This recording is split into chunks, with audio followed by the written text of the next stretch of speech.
65세 이상 고령층의 안전사고는 주로 집안 화장실이나 욕실에서 발생하는 낙상사고가 많은 것으로 나타났습니다. 한국소비자원은 소비자 위해 감시 시스템에 접수된 고령자 안전사고 23,561건을 분석한 결과 전체 고령자 안전사고 중 낙상사고의 비율은 62.7%에 달했다고 밝혔습니다. 고령자 낙상사고는 높은 곳에서 떨어지는 것보다는 미끄러지거나 넘어지는 사고의 비율이 높았습니다. 끝으로 날씨입니다.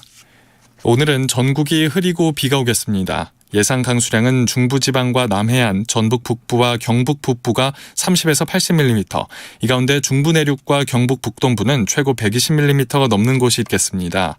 그 밖의 지역에는 5에서 40mm의 비가 오겠습니다. 경기 남부와 강원 남부, 충청 북부와 경북 북동부 지역에는 시간당 30mm 안팎의 강한 비가 내리는 곳이 있겠습니다. KBS 1라디오 5시 뉴스를 마칩니다. 아나운서 강성규였습니다. KBS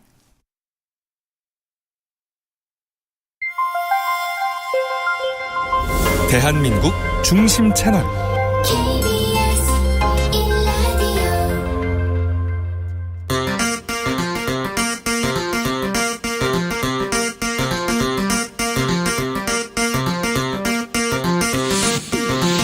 주진우 라이브.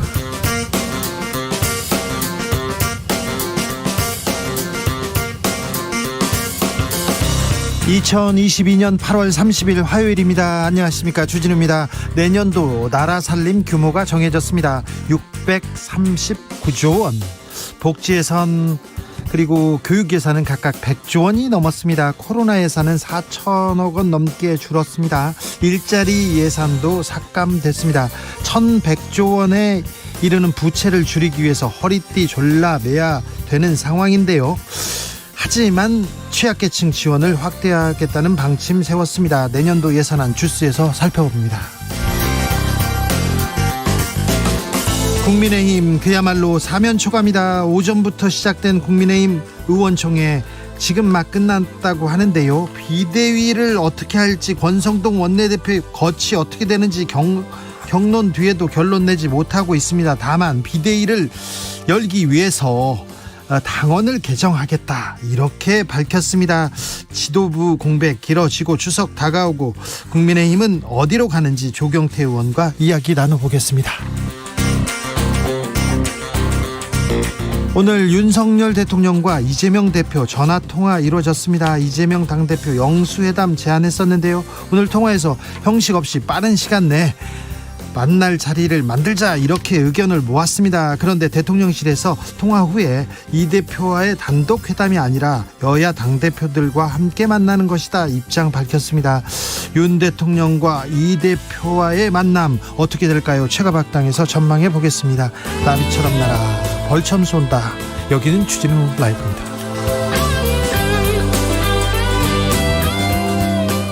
오늘도 자중차에 겸손하고 진정성 있게 여러분과 함께 하겠습니다. 비 내리는 화요일입니다. 어제도 비가 왔는데 오늘 하루 종일 비가 옵니다. 퇴근길 안전 운전하시기 바랍니다. 안전하게 잘 돌아가셔야 됩니다. 술 먹고 가는 것도 좋지만 안전히 잘 가셨으면 합니다. 아이고, 수확이 한창인 결실의 계절인데요. 이때 비 오면은 과일은 당도 떨어지고 또 벼는 또 물이 무거워지면 이렇게 넘어질 수도 있는데 추수 때 비 피해 없길 바랍니다. 무엇보다 쌀 가격이 폭락하고 있다니까 그거 걱정입니다. 밀 가격은 막 오르는데 쌀 가격은 떨어져서 농민들 시름 커지고 있다고 합니다. 오늘 저녁은 빵도 좋지만 따뜻한 쌀밥은 어떤지 오늘 저녁 뭐 먹어요? 뭐 해 드세요? 이거 궁금합니다. 저도 저희 어머니한테요, 오늘 저녁에 뭐 먹어요? 저도 먹고 싶어요, 꼭 물어보는데 문자 보내주십시오. 찬바람 불면 잘 챙겨 드셔야 됩니다. 지금 잘 먹어야 됩니다. 자, 샵 9730, 짧은 문자 50원, 긴 문자 100원입니다. 콩으로 보내주시면 무료입니다. 오늘 저녁에 뭘 먹을 건지, 뭐 먹고 싶은지, 엄마가 해주는 밥 뭐가 먹고 싶은지 일로 보내시면 됩니다. 그럼 주진우 라이브 시작하겠습니다.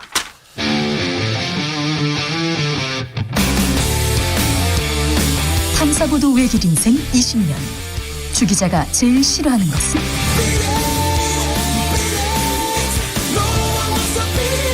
이 세상 마음에서 비리와 부리가 사라지는 그날까지 오늘도 흔들림 없이 주진우 라이브와 함께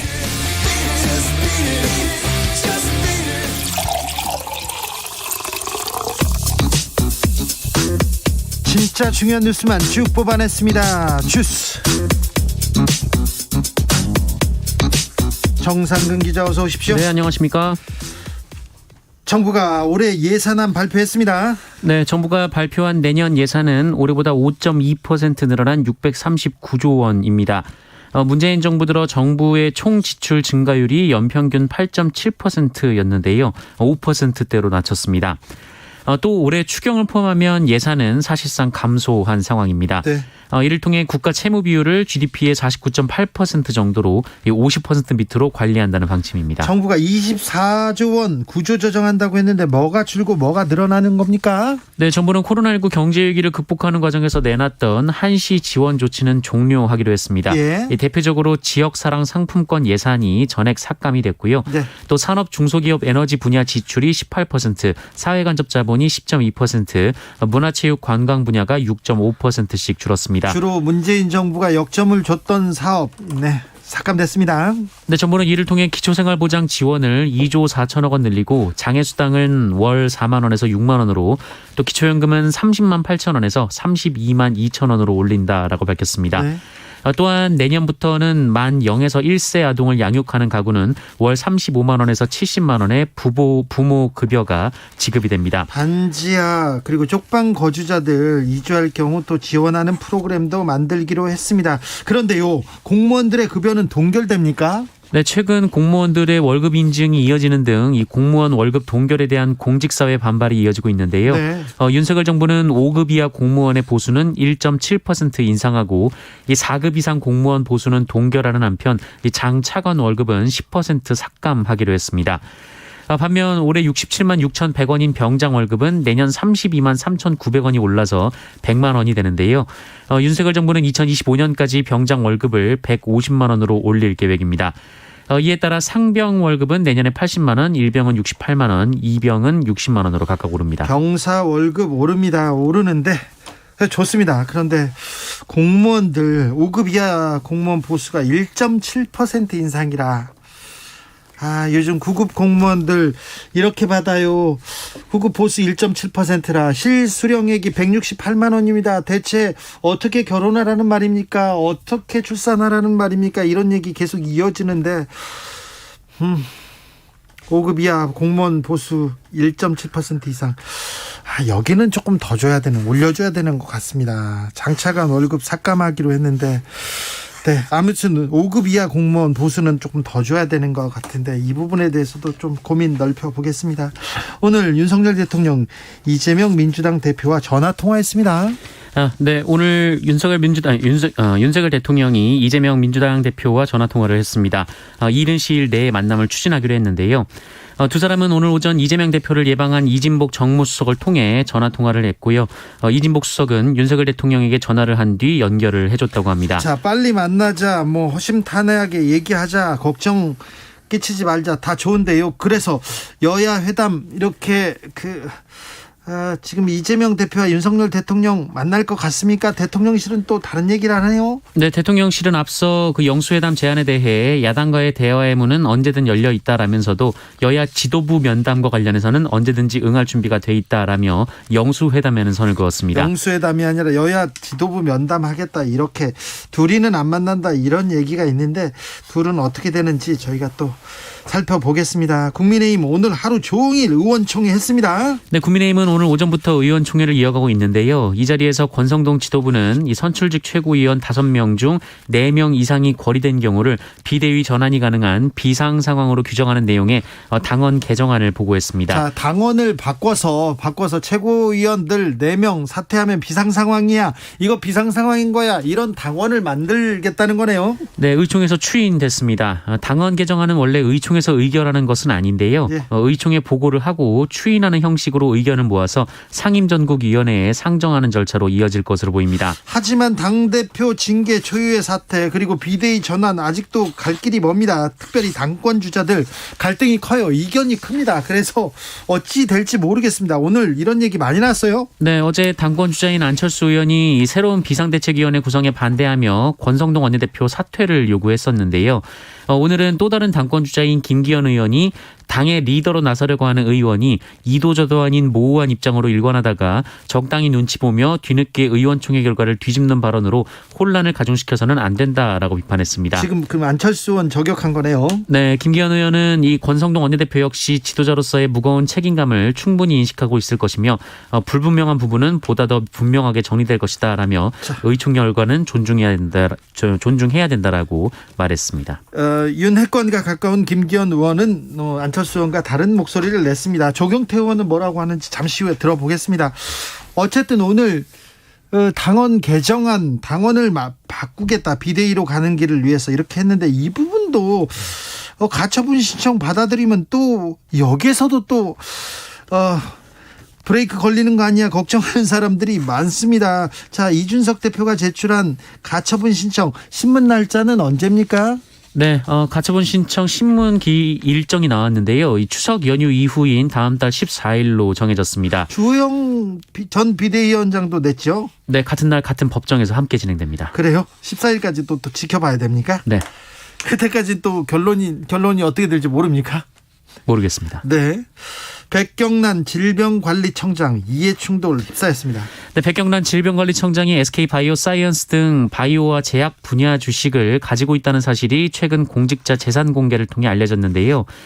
이해충돌 논란이 일자 이 백경란 선장은 SK바이오사이언스 주식은 취임 직후에 이미 팔았다라고 해명했습니다. 질병관리청장 취임 직후에 팔았다고 하는데 근데 그전에도 매우 중요한 일을 하고 있었지 않습니까? 네, 백경란 청장은 그 전부터 코로나 백신 등과 관련해서 국가자문위원으로 활동해서 지금 논란이 되고 있습니다. 자문위원으로 활동하면서 그때 SK바이오사이언스의 백신 개발 소식, 개발 과정 그거 잘 지켜보고 있었잖아요. 네, SK바이오사이언스는 지난해 3월 첫 상장 이후 같은 해 8월까지 주가가 공모가의 5배까지 뛰었는데요. 네. SBS는 이 기간 백경란 청장이 백신 관련 국가자문회의에 27번 참석했다라고 보도했습니다. 네.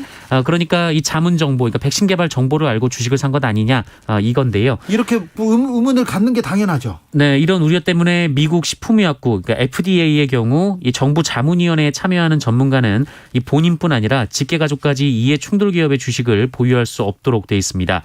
하지만 질병관리청은 이 자문은 민간 전문가로서의 활동이어서 공직자윤리법상 이해충돌 방지 의무에 해당하지 않는다라고 해명했고요. 해당 주식은 임상시험 결과 발표 뒤에 소량 매입한 것이다라고 밝혔습니다. 임상시험 결과 발표 뒤에 결과가 좋으니까 샀다 이렇게밖에 받아들여지지 않는데요. 네, 백경란 청장은 가지고 있는 주식이 소액이다라면서 하지만 직무 연관성이 있는 주식은 처분하겠다라고 밝혔습니다. 공직자로서 굉장히 부적절한 처신이다 이런 비판을 받고 있습니다. 한기정 공정거래위원장 후보자도 이해충돌 의혹 불거졌습니다. 네, 한기정 공정거래위원장 후보자가 몇 년 전 이 민간 연구기관인 보험연구원장 자리에 있으면서 이 3년 동안 12억 원을 받았다라고 역시 SBS가 보도했습니다. 돈을 많이 받았어요. 네, 이 보험연구원은 이 한기정 원장이 퇴직할 때 이 재직 시 노고에 감사드린다라는 명목으로 24K 순금 75g 20돈을 줬는데요. 네. 또한 2016년 4월부터 2019년 4월까지 3년간 평균 4억 원, 그러니까 총 11억 6천만 원을 받았고요.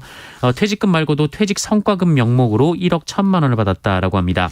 보험연구원은 보험사들이 만든 단체예요. 그렇습니다. 이 민간 기관인데요. 하지만 이 문제는 이 공정거래위원장이 이 보험회사들을 감독하고 단속해야 하는 기관이다라는 겁니다. 굳이 보험업계와 이렇게 직접적인 연관이 있는 한기정 후보자를 공정거래위원장에 지목해야 했느냐라는 지적이 나오고 있는데요. 네. 한기정 후보자 측은 이 이해충돌 논란에 대해 공정거래위원장이 되면 보험과 관련된 사안은 전부 회피 제척하겠다라고 밝혔습니다. 자, 이분이 법을 아시는 분이니까 공정위원장이 되면 보험과 관련된 사안은 전부 쳐다보지 않겠다는 건데 보험과 관련된 일이 뭐가 있을까요? 너무 많아요. 재벌, 대기업에 거의 보험사가 있습니다. 삼성도 있고요, 현대도 있고요, 은행도 있고요. 그런데 관련 일을 재척하다 보면 이거 공정거래위원장 일을 제대로 할 수 있을까요? 공정위원장 관련된 논란은 2부에서 김은지 기자하고 자세히 이렇게 살펴보겠습니다. 이해충돌 논란, 이 문제는 좀 우리 사회에 토론이 필요합니다. 이거 좀 문제가 커요. 요즘은 돈을 100만 원, 200만 원 뇌물 돈으로 주지 않습니다. 주식이라는 게 있고요. 그다음에 이렇게 이런 부분은 크게 논란이 될 수 있습니다. 네. 그런데 이 부분 인사청문회에서 좀 잘 지적해야 될 것 같습니다.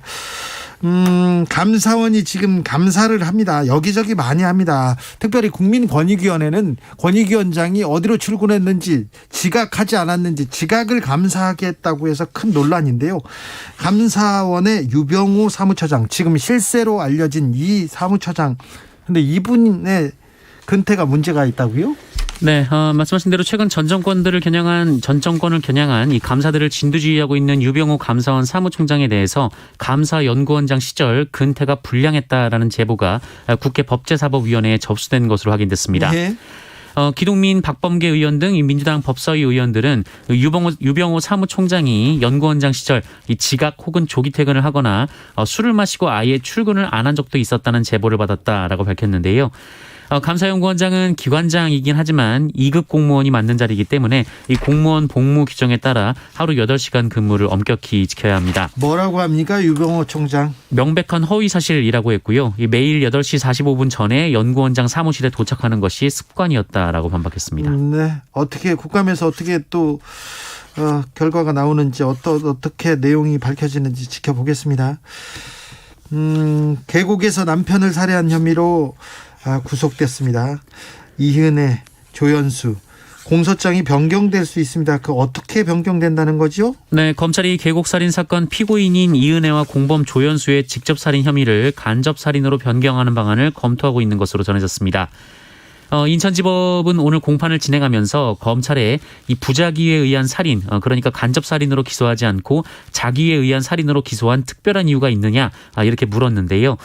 이에 검찰은 이은혜와 조연수가 불법 행위를 공모했고 이은혜가 피의자를 상대로 심리적 지배를 한 부분을 자기로 평가해서 기소했다라고 답했습니다.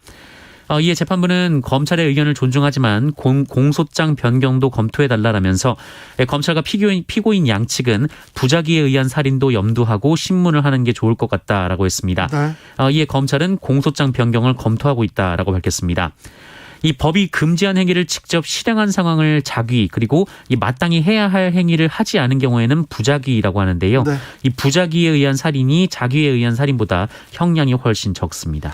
자기, 부작위 이런 단어 안 써도 되는데 왜 법적 용어는 이렇게 옛날 말, 또 쓰지 않는 말을 골라서 쓰는 건지 모르겠습니다. 아무튼 공소장이 변경될 수 있습니다. 그대로 재판을 치를 경우 조금 살인 사건이나 그 중대한 범죄는요, 공소장이 써진 대로 이렇게 재판을 하는데 몇 가지 문구가 달라지거나 사실관계가 달라지면 무죄가 나올 수도 있거든요. 그래서 이렇게 판사가 이거 다른 쪽으로도 쳐다보는 게 좋겠다, 이 범위를 넓혀라, 이런 뜻입니다. 네.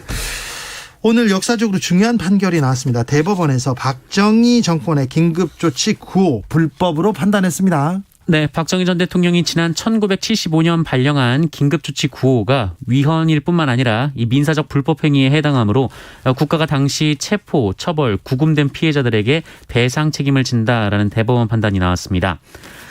긴급조치 9호는 유신헌법을 부정, 반대, 왜곡, 비방하거나 개정이나 폐지를 주장해서 청원, 선동, 선전한 경우 1년 이상의 징역에 처하게 하는 조치입니다. 너무 애매모호해가지고요, 여러 사람들이 희생이 됐습니다. 네, 대법원 전원합의체는 오늘 이 긴급조치 9호로 피해를 입은 71명이 대한민국을 상대로 낸 손해배상 소송 상고심에서 원고 패소로 판결한 원심을 파기하고 사건을 서울 고법으로 돌려보냈습니다. 이전에도 이 관련된 재판이 있었어요. 네, 2015년 재판이었는데요. 그 양승태 전 대법원장 시절 대법원은 이 긴급조치는 유신 헌법에 근거한 고도의 정치성을 띤 국가행위, 이렇게 규정을 한 바 있습니다. 고도의 정치성. 고도의 정치성을 띤 국가행위, 이게 법률 용어가 아니라고 해서 그때도 큰 논란이 있었습니다. 네, 하지만 이번에 대법원은 이 긴급조치 구호는 위헌, 무효임이 명백하고 이 긴급조치 구호 발령으로 인한 국민의 기본권 침해는 그에 따른 강제 수사와 공소 제기, 유죄 판결의 선고를 통해 현실화됐다라고 지적했습니다. 네. 아울러 긴급조치 적용으로 이 강제 수사를 받거나 유죄 판결을 선고받고 복역함으로써 이 개별 국민이 입은 손해에 국가 배상 책임이 인정될 수 있다라고 반시했습니다. 네, 국가 배상이 이어질 것으로 보입니다. 코로나 상황 어떻습니까? 네, 오늘 코로나19 신규 확진자 수는 11만 5,638명이 나왔습니다. 어제 2배 이상이긴 합니다만 이 주말 검사 건수 감소 영향이 끝났기 때문으로 보이고요. 지난주에 비해서는요? 네, 줄었습니다. 그리고 하루 평균 확진자 수도 지난 7일부터는 10만 명을 계속 넘었었는데요. 그 24일 만에 하루 평균 확진자 수가 10만 명 밑으로 내려왔습니다. 그러나 위중증 그리고 사망자 수는 계속 늘어나는 추세입니다. 위중증 환자 수는 591명으로 전날보다는 6명 줄었지만 일주일째 500명대이고요. 네. 이 코로나19로 숨진 사람은 71명으로 다시 70명이 넘었습니다. 수업 중에 누워있는 중학생. 이 영상 보셨습니까? 이 영상 큰 논란이 되고 있습니다. 네, 충남 홍성군의 모 중학교에서 수업 시간에 한 중학생이 교단 위에 누워서 휴대전화를 조작하는 영상이 온라인에 퍼져서 논란이 됐습니다. 선생님이 수업하고 있는데 그냥 누워서 그냥 옆에서 교단 위에서 누워가지고 휴대전화를 보고 있어요. 네, 이 영상은 지난 26일 한 온라인 동영상 플랫폼에 12초 길이로 올라왔는데요. 몇 시간 만에 6만회 넘게 조회가 됐습니다. 지금은 거의 전 국민이 다 봤을 거예요. 네, 교권 침해 논란이 일었고요. 학교 측에서 사태 파악에 나섰습니다. 영상 속의 교사는 학생의 행동을 인지를 했지만 인지했대요? 네, 수업 진행을 위해 무시한 것으로 전해졌습니다. 학교 측은 문제의 영상을 올렸던 학생이 4시간여 뒤에 스스로 영상을 내렸다라고 밝혔고요. 하지만 여러 경로를 통해 이미 영상은 급속히 확산된 뒤였습니다. 또 같은 날인지는 모르겠지만 같은 반에서 그 윗옷을 벗고 수업에 참여한 남학생의 모습이 또 추가로 확인되기도 했습니다. 지역교육청이 경위 파악에 나섰고요. 관련 학생 3명을 상담실 등에 분리 조치했고 조만간 교권보호위원회를 열어서 교권 침해 부분이 있었는지 살펴볼 예정입니다. 아울러 교사의 모습이 담긴 영상이 더 있는지 확인하기 위해 경찰에 학생들의 휴대전화 감식을 의뢰했습니다. 이걸 어떻게 설명해야 될지 모르겠습니다. 교권이 땅에 떨어졌다 이런 얘기 계속 있었는데 조금 더 우리 사회가 이 문제에 대해서 깊이 고민하고 토론하고 다시 좀 생각할 때가 된 것 같습니다. 교권 침해, 우리 교실 이대로 괜찮은 건지 이 부분에 대해서는 저희가 고민의 시간을 좀 갖겠습니다. 주스 정상근 기자 함께했습니다. 감사합니다. 고맙습니다. 찬바람 부는 오늘 어떤 저녁 듣고 어떤 저녁 메뉴 생각하고 계신지. 네, 이지영님 비가 와서요 부침개 해 먹으려고 하고 있는데 주 기자님 얘기 딱 듣고 밥 해 먹어야겠다고 바꿨습니다. 네, 가지밥이요. 4151님 묵은지 꼭 짜서요 넣고 청국장 끓입니다. 맛난 냄새 진동합니다. 옆에서 있으면 더 괴롭겠다. 1908님 오늘 저녁 메뉴는 찹쌀 맵쌀 반반에 완두콩밥 오이깍두기 고구마 줄기 된장국 부추와 실파 섞은 김치 풋고추. 모두 저녁 잘 드시고 건강하세요. 부럽네요. 6862님 뜨끈뜨끈 매콤한 닭갈비 해 먹을 겁니다. 닭갈비를 먹을 거다고요. 네, 1464님 찬바람 부니까 오늘은 어묵국에 두부김치 하고 있습니다. 네. 윤정욱님 비 오는 날에는 누가 뭐래도 막걸리에 부침개죠. 부침개 얘기하는 분들 많네요. 지글지글. 7958님 콩나물밥 먹습니다. 콩나물 씻어가지고 평소 밥질 물 3배 정도 넣고요. 압력솥 밥 지으면요 무르익으면서 구수한 콩나물 밥이 완성되는데요. 간장 맛있게 만들어가지고 먹는 게 맛의 포인트입니다. 오늘처럼 비 오는 날 구수한 콩나물밥 강추합니다 얘기하고요. 1916님 김치볶음밥에 반숙 계란이요. 학원 끝난 아들과 저녁 메뉴 상의하고 있었는데요. 방송에서 저녁 메뉴 물어보셔서 깜짝 놀랐습니다. 시간 있으면 얇게 김치전도 하려고요. 아들과 이렇게 오붓하게 네, 행복한 저녁 느껴집니다. 6858님 가을을 재촉하는 비가 내려서 모처럼 수제비 먹으려고 반죽 중입니다. 세상 돌아가는 소식 잘 듣고 있습니다. 얘기하면 수제비. 네. 4222님께서는 지금 가을인데 비 오면 과일 맛없어요. 오늘 저녁은 김치찌개 고등어구이 먹으려고 합니다. 그러니까요. 지금 비 오면 조금 도움이 안 되는데 이런 생각이 드는데 걱정인데 과일이 무거워가지고 떨어지면 안 되는데 바람 불면 안 되는데 그런 생각 많이 납니다. 9193님 영양사인 친구가 집에서요 오징어 볶음 해준대서 소면 사서 가려고요. 친구가요? 우와 오징어 볶음이요? 우와 부럽습니다. 교통정보센터 다녀오겠습니다. 김한나 씨. 네, 시각 교통정보입니다. 빗길 사고가 많은데요. 평소보다 더 주의해서 운행하셔야겠습니다. 지금 동해고속도로 포항 방면으로 다운 4터널 출구부에서 사고를 처리하고 있어서 2개 차로 중에 1개 차로로만 이동이 가능하고요. 경부고속도로 부산 쪽으로는 양산분기점 부근 1, 2, 3차로에 걸쳐서 화물차 관련 사고를 처리하고 있습니다. 3km가량 정체입니다. 이전에 남사 부근에서도 작업 때문에 오산 나들목부터 밀려서 남사 진위 나들목까지 7km 구간 더디게 지나고요. 반대 서울 방면으로는 안성에서 남사 부근 10km, 또 사고가 있었던 오산 부근에서 밀리고 기흥동탄에서 신갈분기점, 다시 달래내에서 반포나들목까지 7km 정체입니다. 또 수도권 제1순환고속도로 판교에서 구리 쪽으로는 광암터널 부근에서 구리 남양주 요금소 구간 11km 길게 정체고요. 이후로 강일나들목 4차로에서도 사고 때문에 부근으로 정체되고 있습니다. 서울 시내에서는 강변북로 일산 방면 청담대교에서 가양대교까지 55분가량 소요되고요. 올림픽대로 공항 쪽으로는 청담대교에서 노량진 수산시장까지 40분 정도 걸리겠습니다. 이후로도 양화대교에서 가양대교까지 어렵습니다. 목적지까지 안전운전하시기 바랍니다. KBS 교통정보센터에서 김한나였습니다.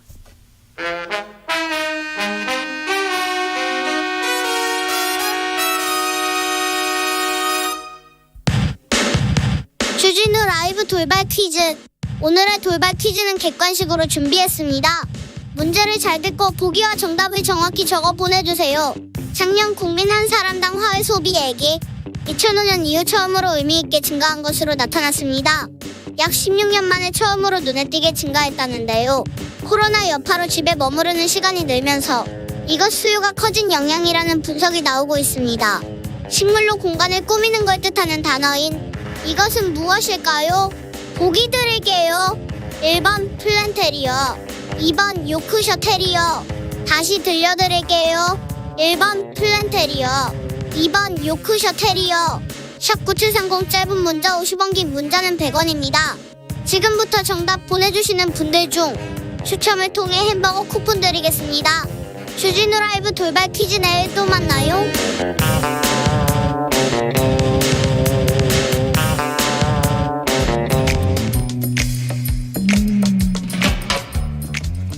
오늘의 정치권 상황 깔끔하게 정리해드립니다. 여당 크로스 최가박과 함께 최가박당. 여야 최고의 파트너입니다. 주진우 라이브 공식 여야 대변인 두 분 모셨습니다. 최형두 국민의힘 의원 어서 오세요. 네, 안녕하십니까. 박성준 더불어민주당 의원 어서 오세요. 네, 안녕하세요. 추석 준비는 어떻게 하고 계십니까? 최형두 의원님. 네, 일단 8월이 다 가고 있죠. 이제 폭염의 기상이변에 폭우가 그냥 번갈아 가면서 거기에다가 우리 당까지 또 속을 썩여서 죄송합니다. 회의 의총 오늘 하루 종일 하던데요. 예, 했습니다. 조금 전에 끝났습니다. 끝났어요? 네. 잘 끝났습니까? 네, 뭐 갑론을박 모든 쟁점을 두고서 네. 정말 치열한 토론을 했습니다. 치열한 토론 예. 때 이제 결론이 좀씩 보입니까? 예, 예. 어떻게 해요? 일단 추석 때까지 이 사실은 뭐 진짜 비상상황이 되었습니다. 비상 상황이죠, 예, 비상상황이죠. 네. 그 비상상을 둘러싼 이제 그 남부지법 판사님의 1심 가처분 결정, 예. 가처분 결정에 대해서는 할 말이 많습니다만 일단 가처분 결정에 따라서 조호영 비대위원장, 우리 당은 또 법치국을 강조하는 정당 아닙니까? 그래서 이견이 있지만 이견이 있는 부분은 항고라든가 이의 신청을 통해서 제기를 하고 일단은 그 수용을 해서 조호영 비대위원장이 이제 직무를 중지했죠. 사실상 이제 그만둔 겁니다. 그리고 그럼 이제 이 문제 남부지법 가처분 결정 판사님이 그 결론에 따라서 네. 어떻게 보완할 것인가 이제 그 문제를 논의했고. 그래서 당원을 바꾸기로 했다면서요? 그게 왜 그러냐니까 이게 참 좀 법리로 사실 돌아가면 국민들에게 통구하고 답답한 일인데 이게 당대표 사고 상태에다가 예? 어쨌든 구리 상태는 아니면 사고 상태였죠. 거기다가 최고위원 네 분이 또 사퇴를 했죠. 그런데 이걸 가지고 이제 1심 지난번 남부지법 판사님은 한 명을 전국위원회에서 더 충원하면 될 거 아니냐 그러는데 사실은 지금 그렇게 하기 어렵게 됐습니다. 거기다가 사태가 많이 꼬여가지고 어쨌거나 비상한 각오로 이제 취임 100일 넘은 이 대통령과 이 정부를 좀 뒷받침하고 해서 연말쯤이면은 정말 조금 경제고 정국이고 좀 정상화시키겠다는 각오를 갖춘 그 비대위를 하는데 그 비대위를 하는데 남부지법 1심 가처분 결정에서 나왔던 내용, 가처분 결정에서 나왔던 내용에서 짚었던 그런 법리적 문제들을 보완해서 이제 당헌 당규를 개정하자는 것이고요. 그렇게 하고 다음에 중요한 가장 큰 문제 그러면은 사태가 여기까지 이제 오게 된 데 대한 뭐 우리 우선에 국회의원들 전체가 아주 책임을 통감했습니다. 했고 그래서 정말 서로 가차없는 상호 비판과 또 토론도 치열하게 했고요. 그리고 권성동 원내대표 네, 거치 문제. 지금 이게 또 권성동 원내대표도 어떻게 보면은 이 문제, 이 논란을 피하고 비대위 자체를 바라지 않았던 분이었습니다. 이 비대위가 그래요? 더, 왜냐면은 직무대행 체제로 빨리 그 임시국회도 준비하고 정기국회 또 경제난 민생난이 크기 때문에 이걸 해소한 뒤에 연말쯤 정상화되면은 이렇게 가자는 생각이었는데 갑자기 당내에서 연반장이 나오고 뭐 이래 돼가지고 떠밀리다시피 이제 했던 것이거든요. 그런데 여기에 대해서 법원이 이제 1심 남부집 가처분 결정을 인용했는데 그렇지만 오늘 이제 밝혔습니다. 물론 이전에도 밝혔는데 별로 주목하지 않았는데 사람들이 추석 때까지 어쨌든 지금 당의 이런 상황을 정상화시키고 비대위든 뭐래서 이렇게 그걸 궤도에 올려놓고 추석 전에 확실한 믿어도 달라. 내가 지금 왜 또 문제는 뭐냐면은 제가 한 말씀 원내대표가 지금 최영도 의원님 한 말씀 하시죠, 먼저. 물러나고 나면은 많이 하셨으니까. 원내대표 물러나고 나면은 이 비대위고 뭐고 해결할 수 있는 주체가 없어집니다. 알겠습니다. 제가 뭐 감론을 하고 오랫동안 얘기했다고 하는데 이 얘기는 뭐냐면 해결되기 어려운 국면에 들어갔다는 얘기고요. 지금 법리적 공방에 대한 얘기를 계속하고 있잖아요. 네. 비대위 체제에 대한 부분, 가처분 시청, 당헌 당규 얘기하고 있는데 국민의힘의 그 속성 중에 하나가 뭐냐면 가장 큰 특징이 누군가를 제거하기 위해서 법리적 공방을 이끌어간단 말이에요. 규정을 얘기하고 법을 얘기하고 고발 사주하고 이런 특징들이 갖고 있는데 국민의힘 특징은 아닙니다. 아니 지금 보면은 그런 특징 그리고 또 하나는 이제 뭐 일반의 오류일 수도 뭐 그렇게 얘기를 하시는데 지금 보면은 국민의힘의 법률가 출신이 너무 많아요. 네. 그러다 보니까 이런 정치적인 문제를 정치적으로 해결하지 않고 누군가를 제거를 시키려고 하면 꼭 법 규정을 만들어 가지고 아니면 법에 고소하거나 고발해 가지고 이러한 문제를 이제 양산하는 그런 패턴들이 있는데 이재명 대표도 아니 제가 봐서 잘못된 습관 중에 하나가 뭐냐면 위인설관도 있는데 이걸 한자로 다시 또 적용해 보면 뭐냐면 재인설규예요. 누군가를 제거하기 위해서 규정을 만드는 것들이 있는 건데 이 국민의힘이 여기에 빠져 있는 거예요. 정치적인 문제를 정치적으로 해결해야 되는 건데 자꾸 법리를 가고 있는 거예요 지금. 알겠습니다. 그것이 가장 큰 제가 볼 때는 이번에 고친 이유는 그 가처분 결정 판사가 지적한 대목이 있기 때문에 네. 그 대목이 이제 정당의 절차적 정당성을 위해서 제가 이 얘기를 드는 건 것이죠. 정치적인 문제에서의 갈등이 있을 때 어떤 사람을 제거하기보다 어떤 사람을 포용해서 같이 갈 건가에 대한 생각을 갖고 그 구상을 해야 되는 건데 이미 누군가를 배제시키려고 하는 쪽에서의 회의를 열어가기 시작하면은 답이 안 나온다. 오늘 그 사실은 의원총회 같은 경우도 이준석 전 대표를 제외시키기 위한 그 자체의 회의 아닙니까? 본질적인 얘기를 들어보면 그게 오히려 답이 어떻게 나오겠습니까? 8891님께서 네. 국민의힘 당 얘기는 정리되면 알려주십시오. 연일 소모적인 논쟁 송구합니다. 이렇게. 정말 송구합니다. 네. 이거 어느 정도 좀 정리돼야 되는데. 정리될 근데 겁니다. 자, 추석 전에 정리될 겁니다. 하나만 물어볼게요. 예, 예. 권성동 원내대표 거치는 어떻게 됩니까? 아니, 그래서 추석 전에 왜냐하면 이게 이렇습니다. 지금 법은 가처분 결정으로 비대위원장이 직무를 중지했지 않습니까? 예. 조영 비대위원장이. 그러면 그다음에 어쨌든 우리나라의 지금 당 대표 체제 때문에 대표 직인이 필요한 여러 가지 법률적 행위가 있어야 됩니다. 그걸 누군가 해야 되는데 그걸 지금은 원내대표밖에 할 수 없는 상황입니다. 그런데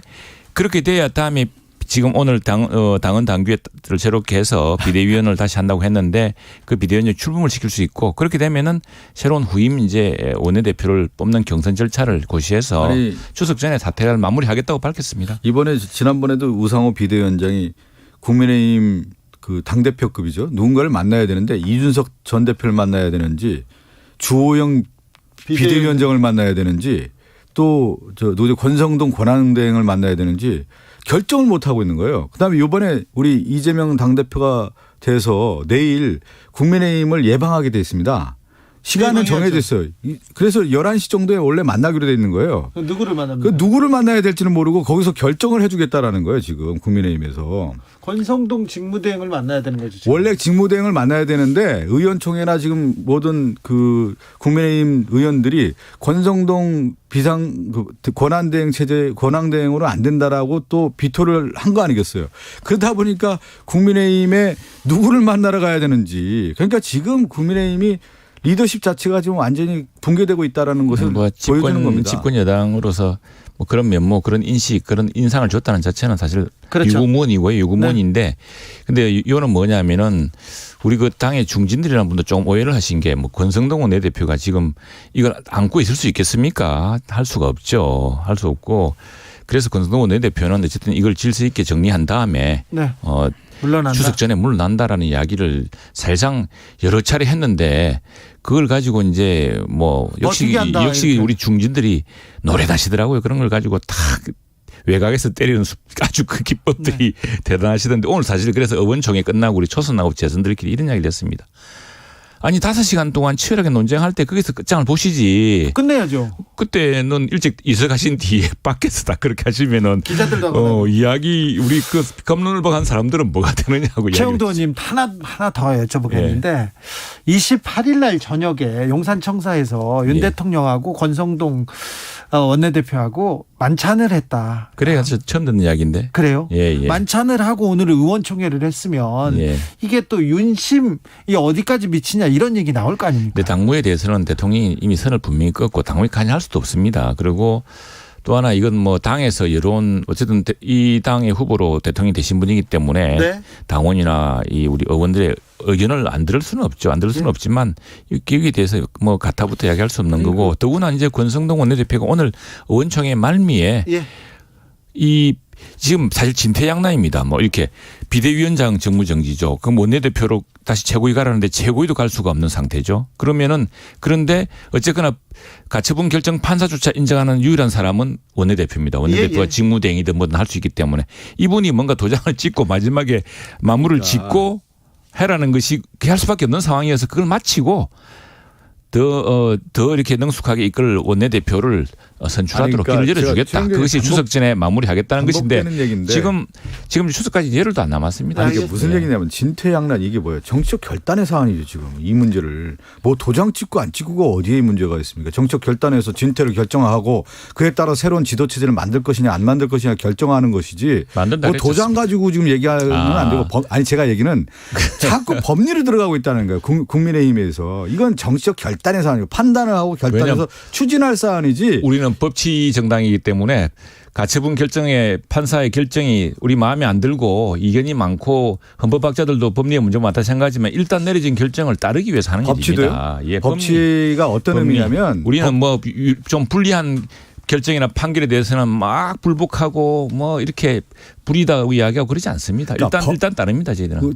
법을 가지고 법치라는 것은 법을 가지고 그 권한을 이용하라는 뜻이 아니고 그 권한 하에서 자의적 권력을 행사하지 않은 가운데서 행사하라는 것이 법치인 거예요. 그럼 뭐냐면 지금 가처분 신청에서 가장 결정적인 문제는 뭐냐면 윤핵관이라고 하는 사람들이 정치인들이 이준석 전 대표를 제거하는 과정에서 절차적 정당성을 확보하지 않은 가운데 법치를 어겼다는 거 아니겠습니까? 그래서 가처분 신청을 받아주는 거란 말이죠.